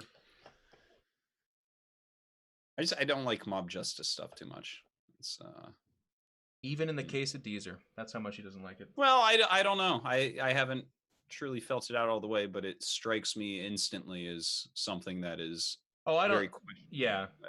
You know, when you say mob justice, though, there's other connotations that I do not agree with, right? Like, there's people who call their houses and make death threats and they get them fired and kicked out of schools. No, none of that's okay. I'm not in support of any of that. But literally trying to be a professional gamer, still mob justice, I guess. But I'm okay with that because that's within the boundaries of appropriate, I guess, for me.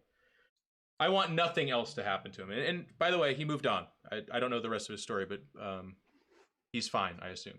He's still French Canadian, so that's a part that you're going to carry on for your whole life. You can't erase that. Can't change that. That's it. Thank you, Livibee, for talking about that. Hopefully some of you will be more positive. Hopefully we can influence others to maybe not take their rage out on other people on the ladder. Do it in the quiet of your own room where nice_username can film you. Everyone can be angry. Right. But maybe don't inflict it on others. Yeah. And no, we don't know about Avilo, guys. That's a pending situation. Bans on Twitch are weird because they'll be like indefinite, but then it's a week or 5 days or whatever, so we don't know. And I would just say, like I said, and just to put a cap on this is not a hate on Avilo show. It never will be. He's a guy that loves the game, and all we would hope for is that he comes back more positive and has a nice StarCraft life. That's it. Okay. I think it's GSL next, which had some ridiculous stuff happen. Oh, GSL. Oh. Okay. Well. Yeah. Okay. Well, Stats got eliminated. Turns out he was bad manner as a child, so we all phoned in and got rid of him. No, he. Yeah, we had some interesting results. For instance, so far we only have one Zerg, right? We have 5 groups completed. Only one Zerg made it through. To be fair, only a few Zergs were eliminated, and out of them, only Solar and Scarlet look like around 16 players. Last night was amazing.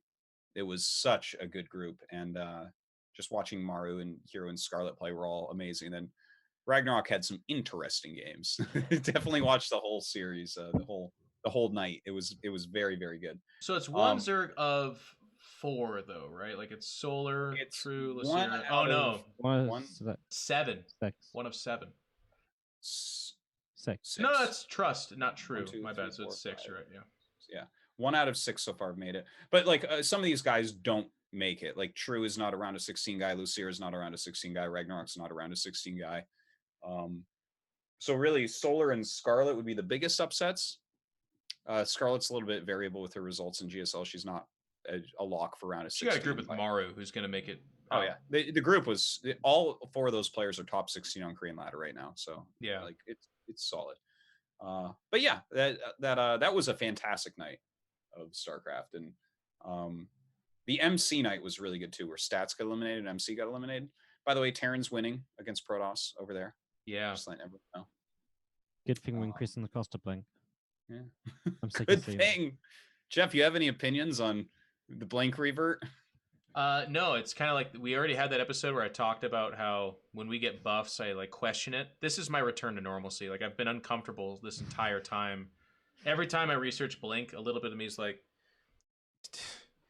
don't get used to it. Did anyone see that? It's only 100 minerals and 100 gas. I can't believe I'm getting away with this. And then, lo and behold, the Terran Conclave complained enough. Is it gonna? Here's the thing. That's not enough. Can I just say this right now? That's not enough, right? Like there's no Terran that's gonna see that and be like, they're only saying that's a start. So wait until the entire patch is reverted, like everything. And then you actually just have a slower, worse Tempest because even like the buffs there are made bad. And then carriers are launching interceptors once every 3 games. And then when they die, you don't get another interceptor. Like that's the new change is they come with 4 finite interceptors. You have to buy a new carrier. So then you have scout carriers that you just fly around the map and stuff. I just like there is in the world of lobbying, there'll be a movie made about StarCraft later. The StarCraft lobbyist doesn't exist. StarCraft 2 Protoss lobbyist, doesn't exist. The Zerg one is not one person. It's like an organization. It's a conglomerate company of like 65 lobbyists. No one of them is particularly good, but they all fucking complain so much that you have to hear them out. But there's a Terran lobbyist. There's a shadow figure that I have not figured out who it is yet because most of them couldn't spell out their own name in cursive. They could not write it out. They don't have that level of education. But and it's not going to be a top tier Terran. It's like an upper mid tier. I'm sensing like a, goddamn, who is it? It's like a, I don't know. It's tough too because a lot of them are European. I'm like, they can't. No, it's euthermal. Yeah, it's like a euthermal. You want to say demuslim, but that's too easy. Like in the movie, you think it's demuslim, but then it's not. It ends up being somebody else. It could be Nathanius. Yeah, that's actually a pretty good pick. Like the whole time, he's got that smug look on his face during broadcast. And he's being a normal, nice guy, but then he walks out, puts on his like little gray suit, and picks up his briefcase and has like one of those baller hats. And he's like, "I have a meeting with Blizzard. Good evening." And like on his way there, he hits like a micro bead in his ear, and he's like, "All things are going according to plan. They're reverting back the blink. The dumb bastards didn't even argue against me." And then he like goes forward.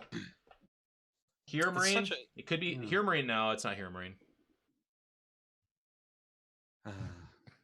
Blink is not even what's killing Terrans. No, that's why I said it's just the beginning. Blink, I don't even. You're not losing any games because it's 50-50 less. They're gonna make pylons cost 150 minerals or some shit. I think they should make the radius less for pylons. Just don't even have a radius. You have to touch a pylon to build something. Yeah, there you go. Yeah, that's like some gray goo mechanics right there. That's great. I just, sometimes remember that RTS. I just had, yeah. Oh, yeah. God, I had a full body. I just shat in my own stomach right there. Is what happened. I'm gonna have to have it pumped out. Like it's gray goo. Imagine coming out with StarCraft 3 and calling it Protoss. It's like literally it's StarCraft 3 Protoss, and people are like, "Well, is Terran and Zerg still in there?" Like, yeah, they're in there. They're just, a lot less interesting and not as good. And hopefully you still like the game. It's like, well, oh my God. How stupid are you to name a game Grey Goo, have 3 races, and one of them is the fucking Grey Goo? In what universe, like movies, comics, does that, like, how do you try to sell people on that being a balanced and normal thing? Like, you have to be such a sci-fi nerd to even understand the reference of Grey Goo. It's a great reference. That's the thing. Yeah. Great. The concept, the army played really cool.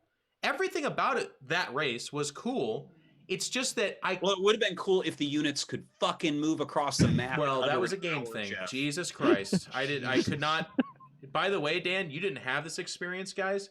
I sat at the Grey Goose booth with all the devs right there with me as they showed me the game. And this is my nightmare scenario because I've thought about this a lot. God. When people invite you over and they cook food for you, which one of you dumb pieces of shit, because the answer is 0, has ever been like, "Hey, did you enjoy dinner?" Go, "No, it was terrible." None of you.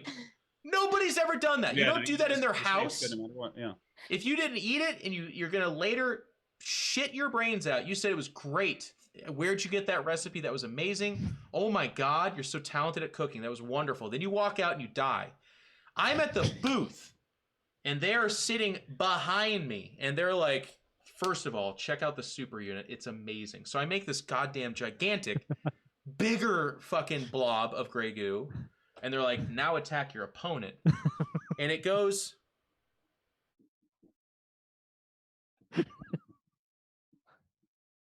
across the screen. And I'm like, I was like, "These maps are pretty big." And they're like, "Yeah, we made them pretty big. We want big, large scale games." And it's just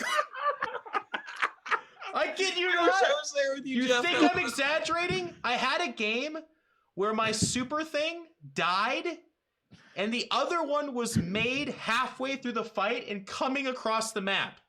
It was literally over here fighting, and the other one's like,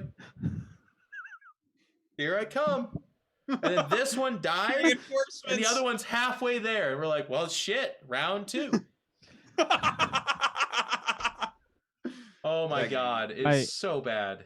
My favorite thing about this game is watching Rotty and Huck cast it. Yeah. They were just like, oh, he's going for the attack. And then they have to tell them.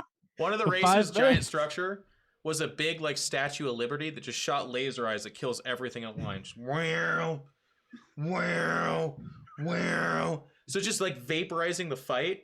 And then you're like, all right, we won. Now to get to their base. And it's like,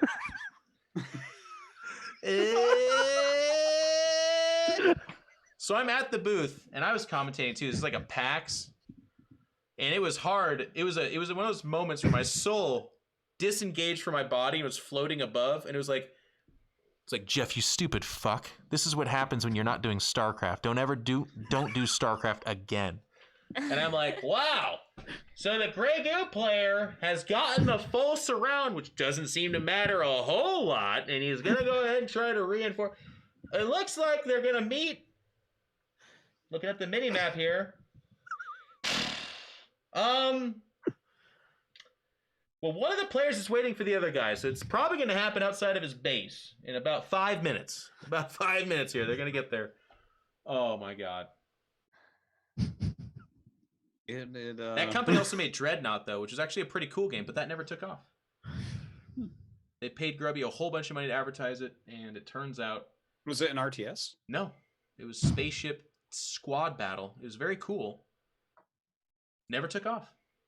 Can I get some Fs in the chat for Dreadnought? Because if you guys played that game, it's a really good game. It actually was. You know, it was a really shitty game. Every RTS that's come out in the last like 10 years, except for Starcraft 2. No, not everyone. There's some good. You're about to say the mouse one?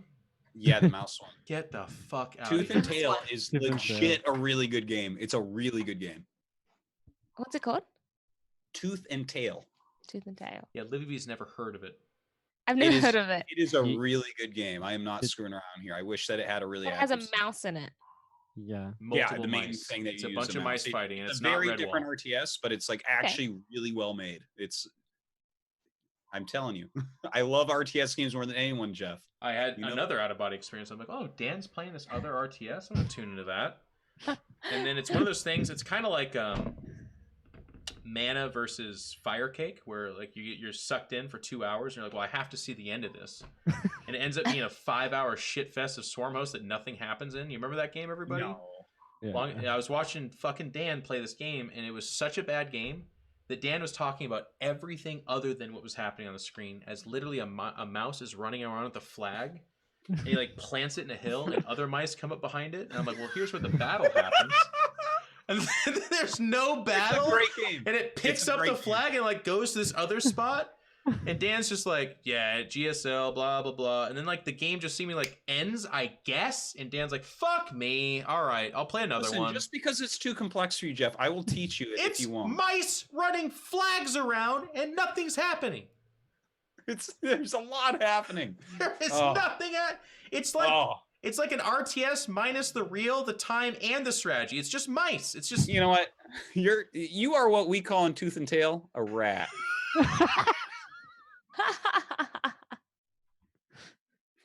Oh my God. I could spend a whole podcast talking about all the corpses of RTSs and I feel so bad too, because it's like the people that are still making RTSs are hardcore, compassionate, desirous gamers. Like they're like, this is not going to crush the market, but I want to present this to you. So what they do is they show you this RTS, but the RTS has a big, inflamed, pussy tumor on the side of it called microtransactions. And in order to get that game in front of me, they had to tell a bunch of dumbass people that asked if it's Fortnite or not, how they could get microtransactions into this game. And I'm looking at it and I'm like, this looks cool. And they're like, yeah, can we not, please don't look directly at the microtransactions. Do not look at it directly. And I'm like, I have to ask you, what are the microtransactions? They're like, bleh. They're like, okay, well, you get half the game. There's 2 races that are unlockable.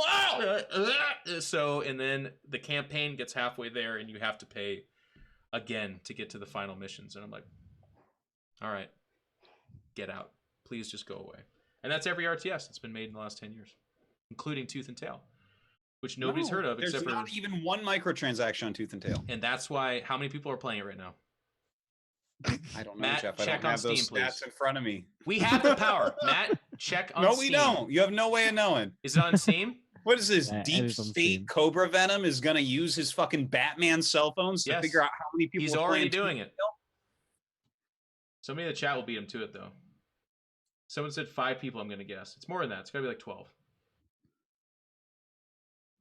How many people on Steam are playing Tooth and Tail? It's 16, Dan. It's fucking 16 people. Dude, it's a good game. I don't care how many people are playing, Jeff. You should I'll care. still play Starcraft when only 16 people are playing that too. All right? Guys, Jeff only likes popular games. He's an Apex streamer now. Good job, Jeff. Woo! You did it, Jeff. Hang on. It did peak at 29 in the last 24 hours. So, guys, I apologize. Damn. That's almost right. double that. Should change the name from Tooth and Tail to just Tooth, I guess, huh? Not much of a tail there. So dumb. So dumb. Okay. So we were talking about GSL. I'm pretty sure. Not sure how we got here. Well, neither are they, to be fair. Neither are they. No, I have no idea. Anyways, GSL tonight at 8 p.m. It's an hour and a half later than normal. Grey Goo had 14, by the way. It's neck and neck. Damn. I can't believe that Grey Goo has as many people playing as Tooth and Tail. That's because the Grey Goo players started the game 2 years ago. That's what it is. Oh, fuck. All right. We look petty now. Because, anyways. If any of you guys work on that game and you're watching the show, I'm sorry. I appreciate again that you're trying. I appreciate anyone that puts on RTS. I will buy harder. every RTS put out. Yeah.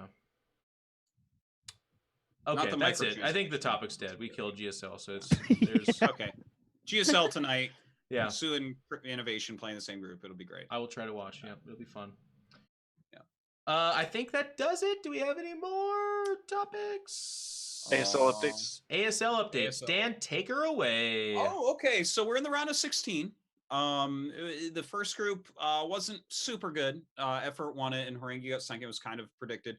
Group B was one of the best nights of ASL. I think it's top 2 nights of ASL in our 7 seasons. Wow. I think the Flash Jadong Action Light group was also right up there. How That does was an Sulky finish last in that group? That's amazing. Well, yeah, right. Isn't that crazy? Sulky is literally the most recent champion of StarCraft 1, and considered the best Zerg in the world. And he got O2'd in this group. Jeez. So it was out of control. Like Calm hasn't had a good tournament since before StarCraft 2 came out, basically.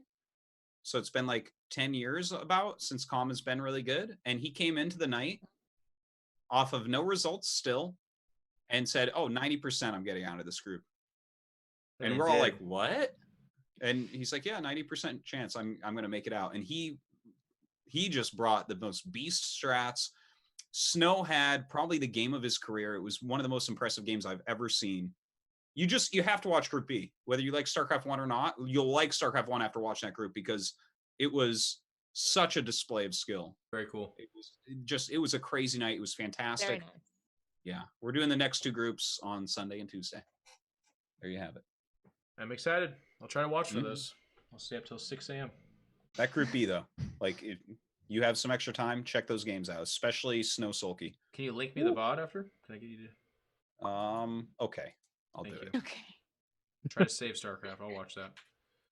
Okay, so that's ASL, that's GSL. Thank you guys so much. That is going to do it for our topics. We are now moving into the priority Patreon questions. I did peruse through some of these.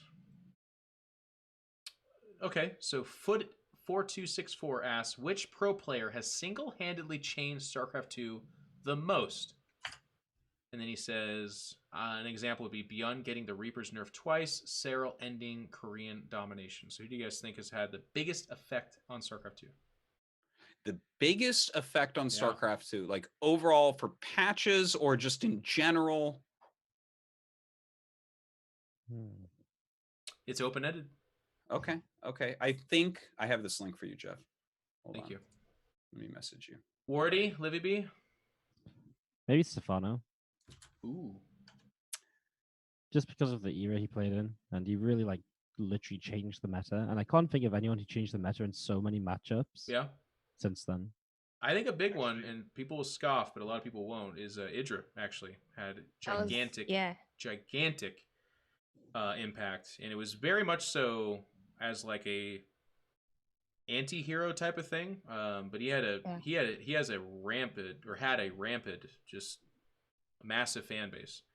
A big part of us signing like Monster and some of these big sponsors that came over, and then a lot of the coverage. When we did a photo shoot when Huck got signed to the team, like the Huck Idra picture went mega viral. Like it was a big deal. There's a huge fan base behind him.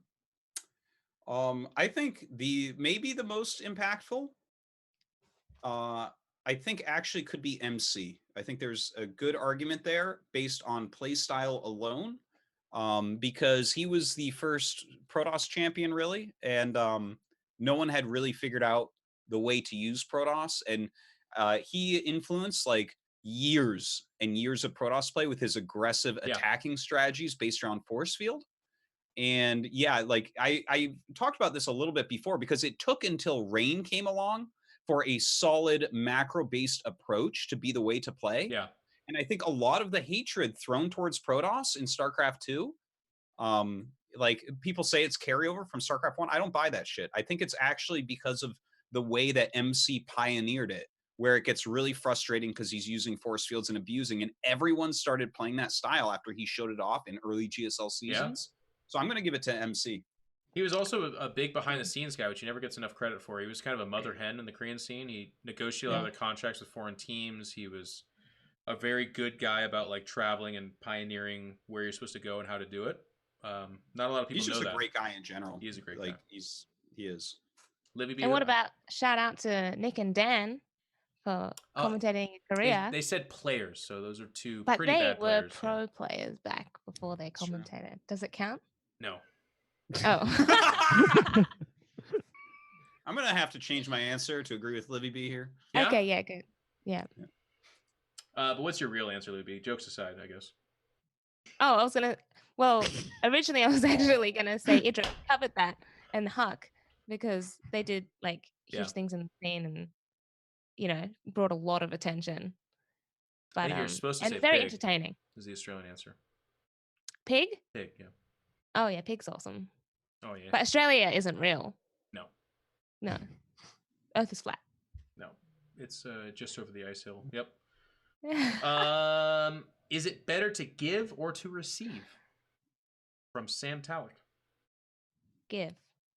Give? Yeah. They say the meaning of life is giving. Yeah, giving is better. You know what's tough about that? If everyone gives, then no one receives.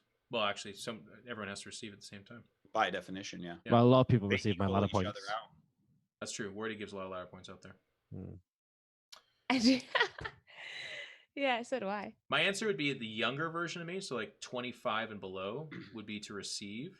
As you get older, I think, or maybe people learn this faster than I did, it's really cool to give. It feels a lot better. Zanarf asks, give me advice on women, thanks. Wardi, if you had one piece of advice to a random person on the internet about women, what would you say? I'd just open up my Wikipedia page. Oh my god. What? Open up my Wikipedia page, man. It's got Epic Land top 8 on there. No, it's just, you know, show them that. What wouldn't they want? Epic Land top 8. Your advice on women is you? Yeah, why not? Guys, keep in mind it's like 5 a.m. for Wardi right now. Dan. You have a good answer, by the way, Livibee. We're coming up to you next. Dan? Oh, I have the best. Don't worry. If some random guy on the internet asked me for advice on women, I would tell him, best advice I can give you is not to ask a StarCraft commentator on the internet for this. this. Go out in the world and get some real life experience and stop. Don't do that. You want build orders or how to talk about a video game that you love? I'm here for you. That's true. That's fair. Okay, Dan, by the way, is married with like 7 kids or something like that, and he moved her to Korea, so he actually has good advice. He's just not willing to share it. I guess you'll have to change your previous answer from giving to I just receiving showed to... her Wardi's Wikipedia page. Nice. It was all over, man. It was... Wow. Livibee, you know save this us. guy. Printing it out for her Valentine's Day I card. don't think my answers can top up from those guys' answers, but people actually do come to my stream for the old Livibee relationship advice. I've got a pretty good reputation for it, actually. Oh, wow. Yeah, I have to preface that, none of my advice should be liable for, any of the actions it may cause, because otherwise I don't want to get in trouble. But 100% success rate, basically. You just have to say hi to the woman.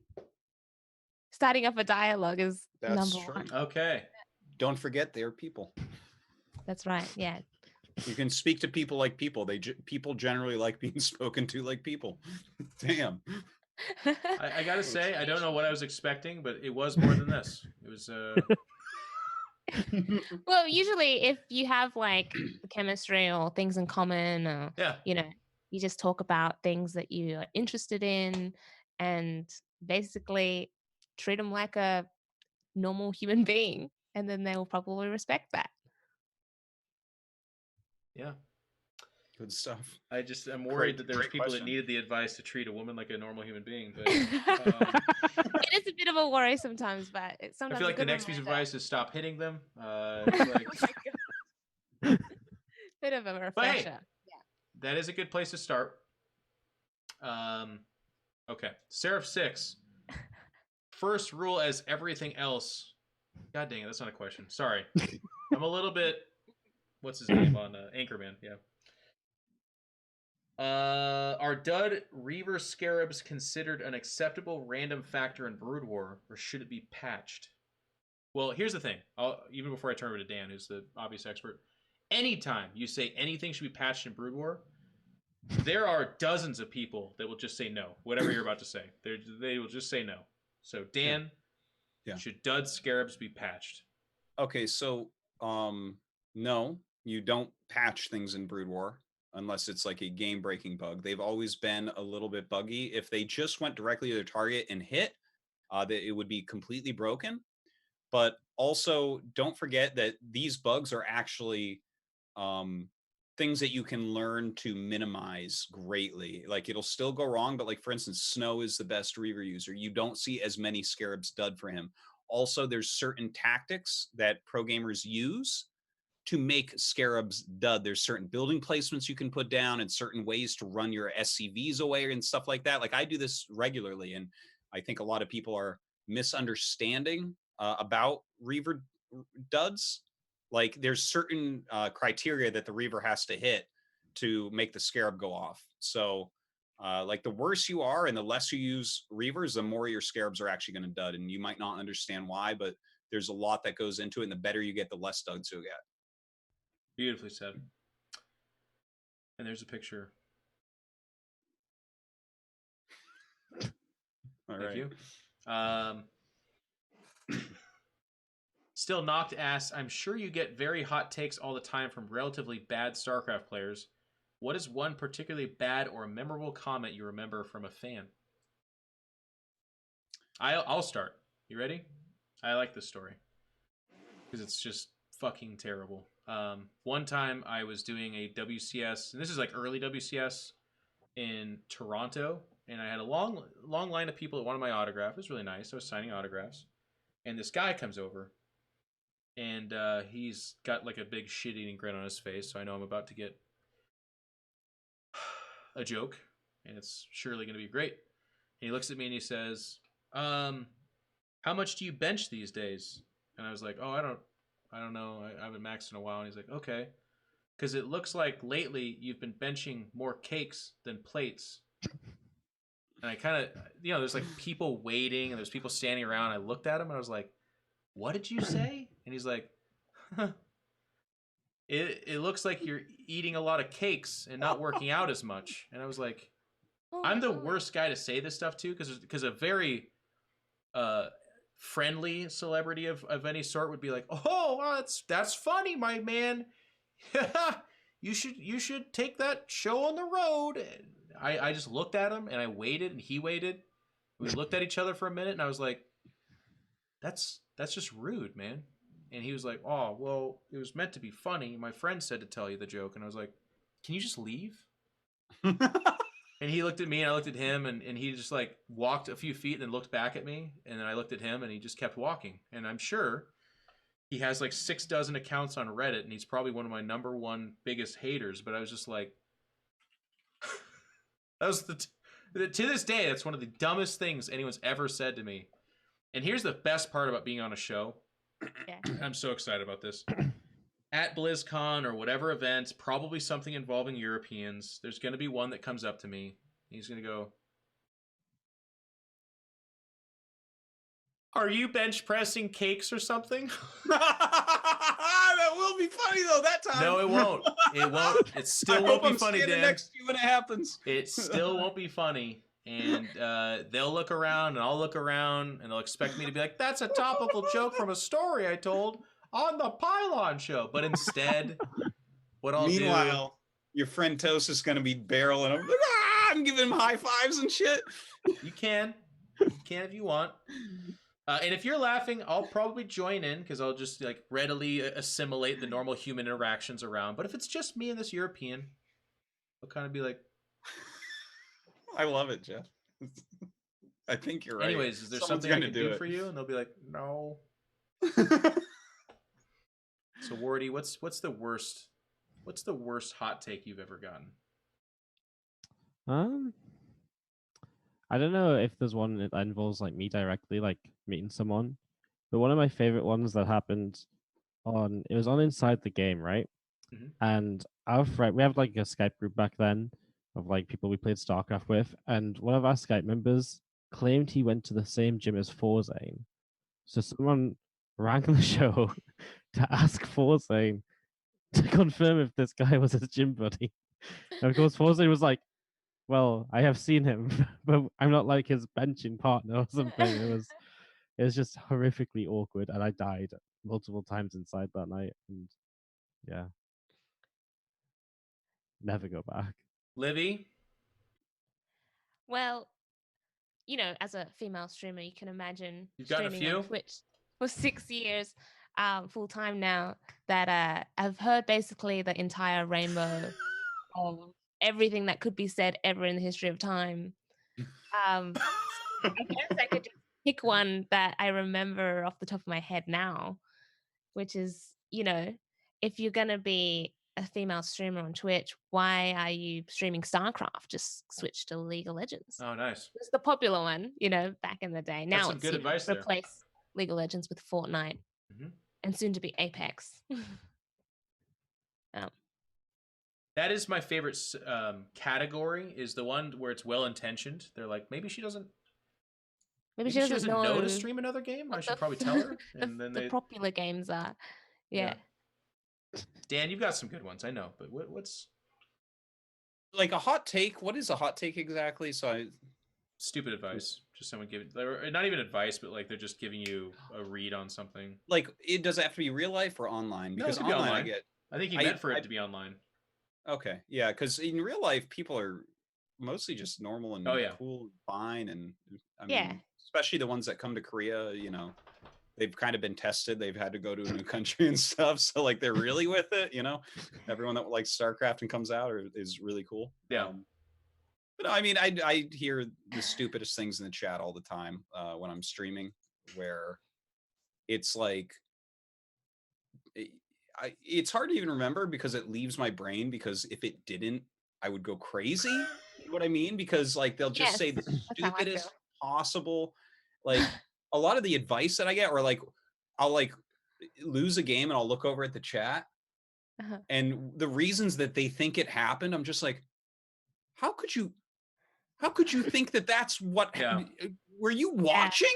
Like, I lost all my SCVs at the beginning. You think I lost because I didn't counter carriers? Like, what are we talking about here? Or, oh my God, just all the time. Like, or there'll be some guy that's just like, again, will kill all my SCVs and I'll almost win. They'll be like, wow, that guy was really good. It's like, well, you know,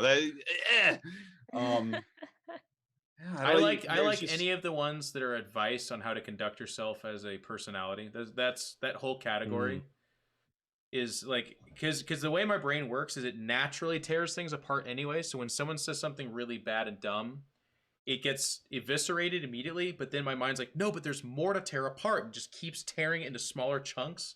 And I get like OCD about how bad the argument is. But it happens on a daily basis. I've gotten better at ignoring a lot of it, but I'll be like, you know, some of the chat will be like, Jeff, you're a fucking, I hate you, you bitch. And I'll be like, okay, ban him. And someone will be like, whoa. Have you tried just having thicker skin and like, just like that's one viewer you could have had in your chat. And like, I don't stream, but if I did, I probably would allow that person to say whatever they want, because who cares? Because nothing affects me. And I would just let them go ahead and do that. And I'm like, well, that's really interesting that that's what you think would happen. I mean, why do you think I wouldn't? I haven't thought of that already. And they're like, listen, don't be a dick. Like, you're doing it again. All right. Like, just fucking. And I'm like, and my brain just starts doing the thing where it's like everything's getting torn apart. I'm like, okay, that's my favorite. Yeah, that's happened to I think all of us. I got one from yesterday that I just remembered. I was trying to remember this because it was so stupid that it, like, I ejected it out of my brain very quickly. I lost a TVP, and a guy said, I swear to God, he said it seriously, that I lost because I didn't go Wraiths, and Protoss abused me because of it. And I'm just sitting there and I'm like, that's one of the first things you learn in StarCraft 1 is that you don't make Wraiths against Protoss. Like, what are we doing here? Like, by the way, oh my God. He's in Vegas playing poker right now, but if you are enjoying these stories, the best channel, well, there's a few of them, and I've talked about it on the Pylon Show again, but just as a reference, Todd, when he streams, is one of my favorite. Absolute, just the whole atmosphere is so incredible. Todd is like literally top 3, 4, maybe 5 best Warcraft 3 players ever. But when he streams, he never looks his chat except for like 2 times in a 3-hour stream. But his chat is full. It's multiple accounts of the other top 4 Warcraft 3 players ever. If you listen to them, because the whole time they're ripping Todd's play apart. They're just like, oh my God. Can't believe you mismicroed that. I wouldn't have mismicroed that if I was drunk. This is insane. Is he actually stupid? Is Todd actually stupid right now? And the whole chat, they're just up and down. It's like anytime you've ever heard me complain about the StarCraft Remastered community, they are goddamn like English butlers compared to the whatever the fuck that community is. Because I have never seen a more snobby and weirdly like just. It's like they don't know how to enjoy the game. They're just there to hate. They're just like, ugh, his movement makes me sick. And you're just like, he's one of the best. And they're like, he used to be. Now he's like one of the worst. Absolutely. Anyways, that's one of the best ones to watch. Now, a very positive, but still equally as stupid chat, and I love referencing this because I challenge you guys to go watch it. Mana stream is one of the most hilarious group of people that are lecturing Mana on how to play StarCraft 2 the entire time. And Mana is such a cherub. He's such an innocent, beautiful little human being that he'll look at the chat and be like, Mana, how come you went Colossus instead of Storm? And then later you went both things when clearly you don't have the microphone. He's like, well, that's an interesting point. I'm trying to play as best I can. And honestly, I think if you can get those compositions down and you can execute on a higher level, it's good. Next question. You could have added disruptors to the mix and transitioned to carriers at minute 9, and then you would have won the game. That's a great point. Carriers would have been really strong there. It would have been really powerful. And I'm in the chat just like, oh, oh. Meanwhile, Mana's playing at like 6,600 MMR and like crushing fools and playing this great stream. And people are like, I noticed that you had 16 probes. I watched Alpha Pro have 18 at that time, and I really noticed a difference in its income. Have you ever considered not being such a piece of shit and ever like oversaturated? And man, I'll be like, that's a great point. I should experiment with that. Thank you very much. And I just like hate masturbate to it for like 2 hours, and that's all I can take. And then that's my my adrenaline for the day. Great question, by the way. Thank you. Let's do a couple more, so we can get Wardy to bed here. It's 9 a.m. his time. This is a great one. AGM McLeod says, "What other competitive gaming scenes do you follow?" So I'll answer for Dan. It's Tooth and Tail. Is it Tooth and Tail? Come on.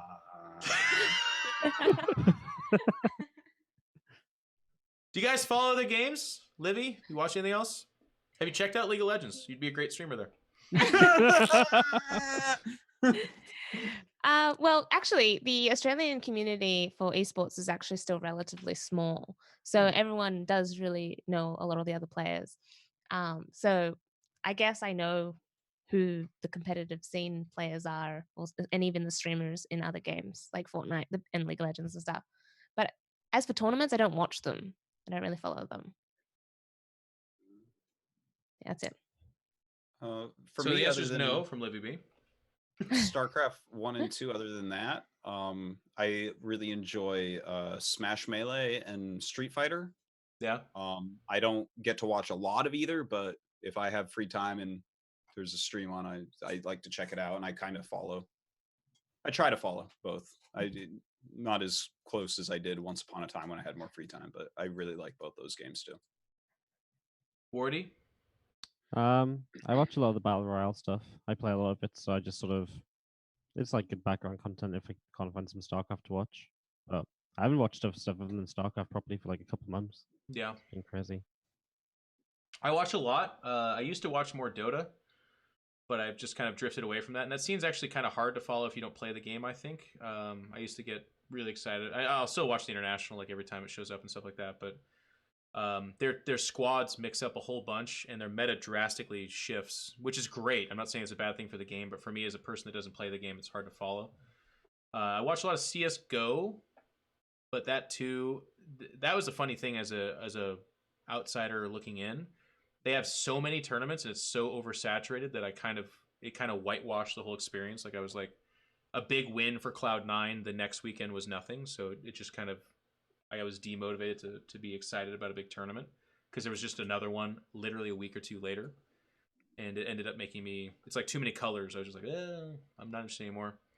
Other than that, obviously StarCraft 2 and StarCraft Remastered. I will say, I'll always, joking aside, I'd like to follow more StarCraft Remastered, but there's not a scene outside of Korea other than the online stuff, which I don't really follow. So if there was a, Mondragon coming back and Rhett trying his best and they were pitted up against the others and there's like this cool thing, I would like to watch that, but there has not been anything like that.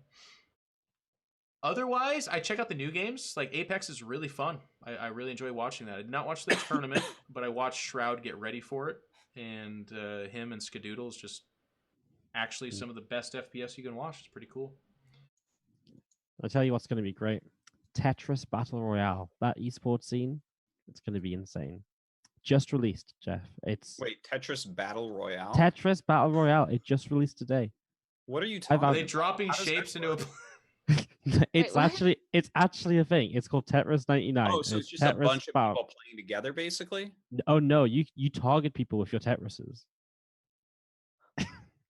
Are you actually serious? No, I'm dead serious. You can Google Did you it. see Farm Simulator has an esport and like a decent prize pool and stuff like that? Like they actually are coming out with a Farm Simulator esport. I went to look at that. I found a video of someone playing Farm Simulator. Yes. Was it good? This is actually part of the downfall of esports, is all these games being like, we're an esport now. We're just going to pay people to run tournaments for us. It's changed the whole dynamic of esports, and it's really sad.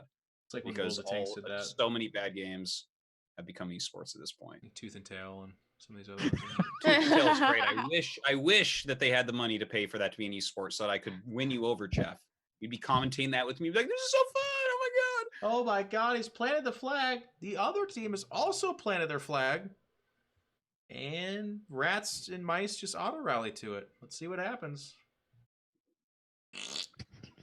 If you could have dinner with one person, dead or alive, who would it be? One person. Hmm. And I assume when they say dead or alive, they mean like you'd bring him back to life and have dinner with him because it'd be super weird. It'd be really bad otherwise. Really bad. It's a bad question.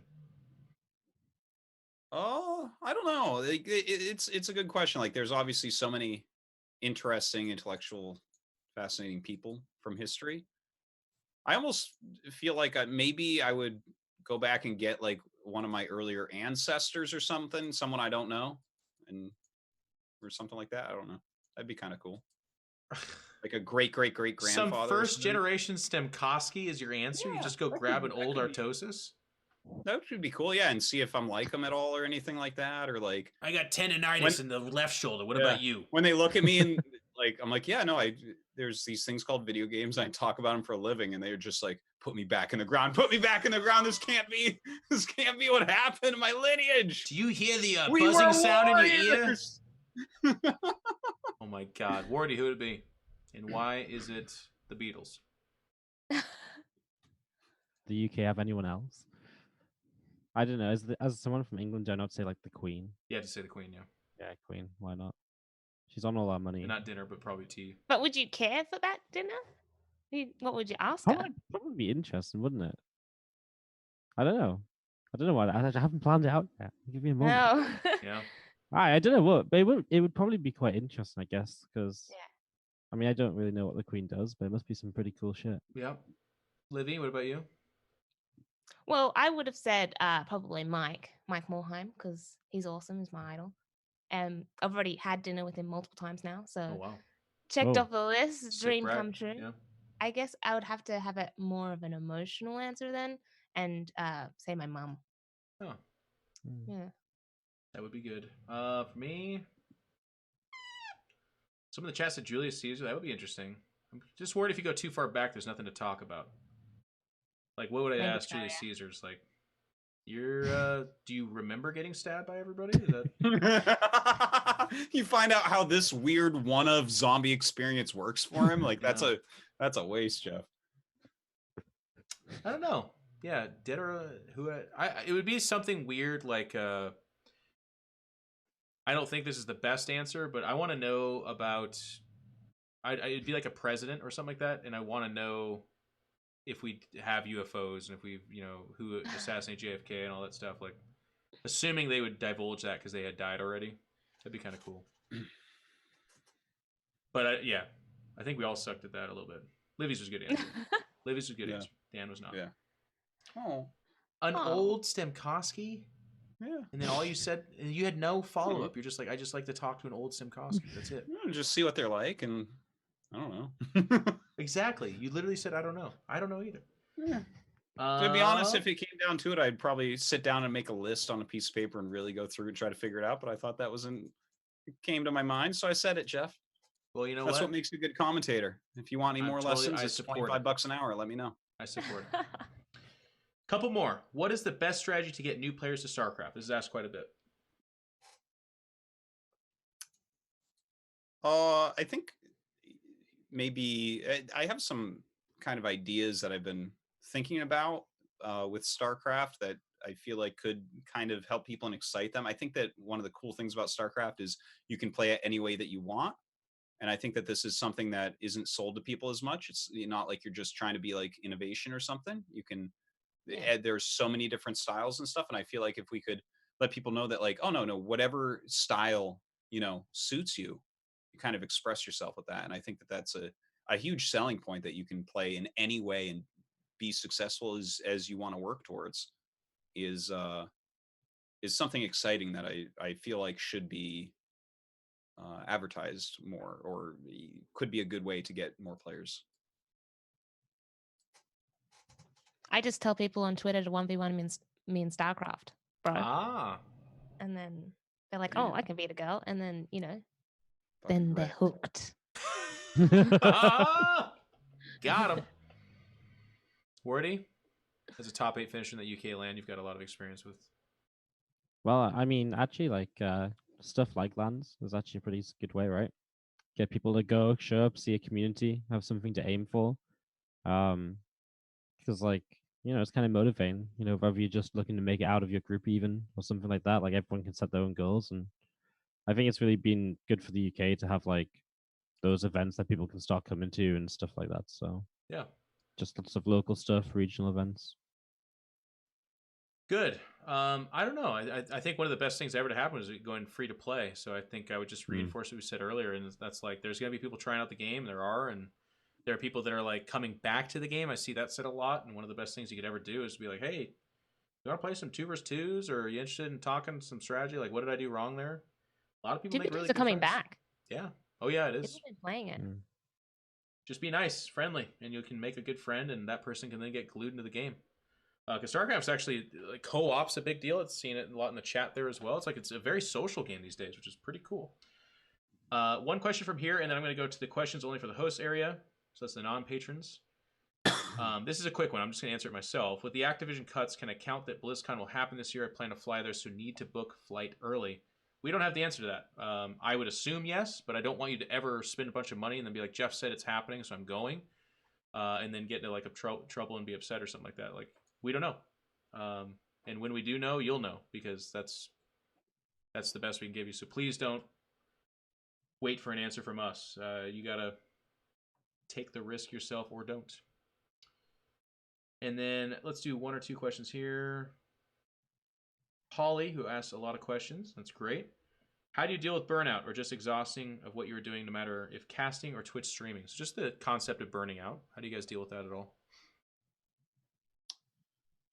Yeah, I feel like I'm still learning how to deal with burnout, because I do it so regularly. Because like basically all of my free time I generally spend on Starcraft, or very close to all of it. So I still get burnt out sometimes.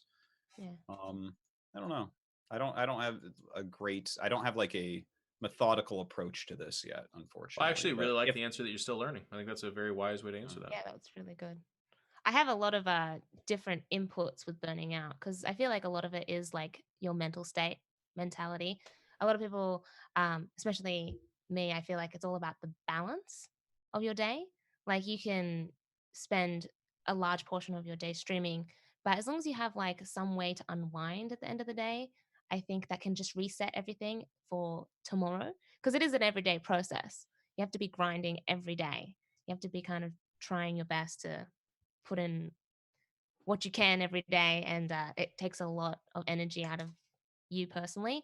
So I mean, I've been streaming for 6 years and I haven't yet, and I come close. I'm not gonna lie, I come close every day to be like, maybe I should just take the day off. But you power through and you're like, today it will be a good day, and then you just take it from there. It's a daily process. Yeah. Wardi? Yeah, I think some days for me, I just accept that like days that I'm not doing as great, and that's kind of my burnout, because like I can't cast great every day or whatever and stuff. So I think it's just accepting that some days it's okay to not be quite brilliant, and when you get a chance to have a day off, actually take a day off, which is what I've been really bad at. So I've been trying to make sure, and like thinking ahead, like for example, like Katowice weekend when I'm probably not going to be doing anything, actually like making sure that I just take a step. Like it's dumb because Katowice is on, right, but like trying to take a step away from StarCraft as well, because it's a weekend where I can't actually work really. So just try and do more stuff like that. All I would contribute to that is I think doing multiple things is really important, right? Like sometimes I'll be like, I'm really feeling StarCraft, and I'll stream it for 8 hours for like 4 days, but at the end of that, I'm like stressed and tired and feeling these things, and it's not necessarily burnout, but it's kind of attached to that. But when I go to the gym, go see a movie, play a game of Warhammer, and then also play a lot of StarCraft, I don't find myself burning out because I'm doing other things and socializing and getting around and stuff like that. For us nerds, sometimes you can get into a rut where you're like, oh shit, I didn't leave my house for 5 days, and then 5 days is nothing. Yeah. Well, yeah, that's what I mean. It ends up affecting you, and you kind of like later realize it. If you can nip that in the bud and just make sure and do a bunch of different things, I find that doesn't happen as much. To be fair, I think being an introvert also really helps the career that you're in. Like if you can stay inside and really just appreciate the company of yourself for extended periods of time, then that helps a lot. Yeah, I think that's wise words as well. last one from Sirius Black. When you ladder, how big of an MMR discrepancy do you find acceptable? I feel in lower leagues, even 100 difference gives horribly uneven games. But on GM streams, players with 500 less MMR take wins sometimes. Yeah. You guys have a threshold that's different from that or anything? Yeah. I definitely run into this on I've run into this even on Starcraft 2 lately, where I will play like a diamond and then a GM, and I'm like, all right, these are very different games I'm playing right here. And in Starcraft 1, it's been really bizarre lately, where it's like I'll play S rank and C rank, which is like GM and platinum or something. It's like, okay, it's a gigantic difference. I think it's a little bit frustrating. Obviously, I think closer MMR games are going to be much more competitive and much more fun. For me personally, I like if it's going to go lopsided like that. I don't mind when they're way above me. I'd rather like get crushed by someone much better than play someone so terrible that I don't even want to play because it's so boring. Like someone that's just much worse than me. I find that extremely frustrating. Because it's just like, this is just a chunk of my time that's gone. And if you fuck around too much and you lose so much MMR, you're more likely to hit another player like that. Like that's my 47 Starcraft points. 1 experience yesterday. I was just like over and over. Yeah, it's funny the difference I find, and obviously it's not like the system's designed to do this to you. It just happens because they want you in games more than they want you queued up forever. But when you play someone about your level, the game's so rewarding and fun because you'll lose and win about half or whatever back and forth. But it's like really engaging. And then I'll hit fucking Parting, who's like on another account that's my level, and I'm like, no matter what I try, what I do, he's just got more and he's just way ahead, and then he's dancing, and I'm like, all right, this is having a good time. Yeah. I don't have the same problem Dan does with playing someone way worse. I just more feel bad for them because there's a lot of situations in StarCraft 2 where like they're actually quite good, like Masters 3 and Diamond. Like they're not going to beat you obviously, but they're doing things on the verge of very good. And it's weird for me because I'll be like, oh shit, if they were like 500 MR higher on this moment right here, they would have beat me, or like they would have pulled ahead. But because they're just not as good, I just still win. So it's a little bit of what Dan's talking about, where it's like kind of a waste of time, and I feel bad for them because they're like, why am I playing you? And I'm like, the system made it happen. But that seems to be very true. But that's it. Thank you guys for all the wonderful questions. Really appreciate that. And that is episode 38. We laughed, we almost cried, and we did everything in between. So that was a very good episode. Let's break down a few things and then send you guys off real quick. So just as a reminder, if you're enjoying this content, The Pylon Show, please do consider checking out our Patreon. That's the best way to support us. There are a lot of lovely people that make this show profitable and something that we can spend a lot of time on improving, because it does contribute to our ability to make that content without sacrificing our livelihood. So everyone here at the $10 tier, really appreciate you guys. And then there's some people even more generous than that, which is ridiculous. And we just want to say thank you to all of you guys. Please do consider popping in there and contributing, be it $2, $10, $25, or $100, whatever. It all matters. So just please think about it. We also have a website, which I should do a better job of talking about. It's literally it's ThePylonShow.com, right? Yes. Yes, that's it. Yeah. Well, I don't have to go to it because I make the show, you guys. So don't laugh too much. I mean, laugh at me. That's fine. PylonShow.com. That's got like previous episodes. It's got links to all our stuff. Matt and others have been doing a great job, like the Twitter and YouTube and all that stuff. You can find everything there. So that's really, really cool. And then, of course, you can support us on Matcherino by just typing in radio today and just submitting that. They'll actually contribute to that prize pool. And we're looking to do more things with those guys in the future, so look out for that. But there's also great content. We had people in our Discord and other places showing pictures where they got shirts. That's all great ways to support the show. And get yourself some dank swag.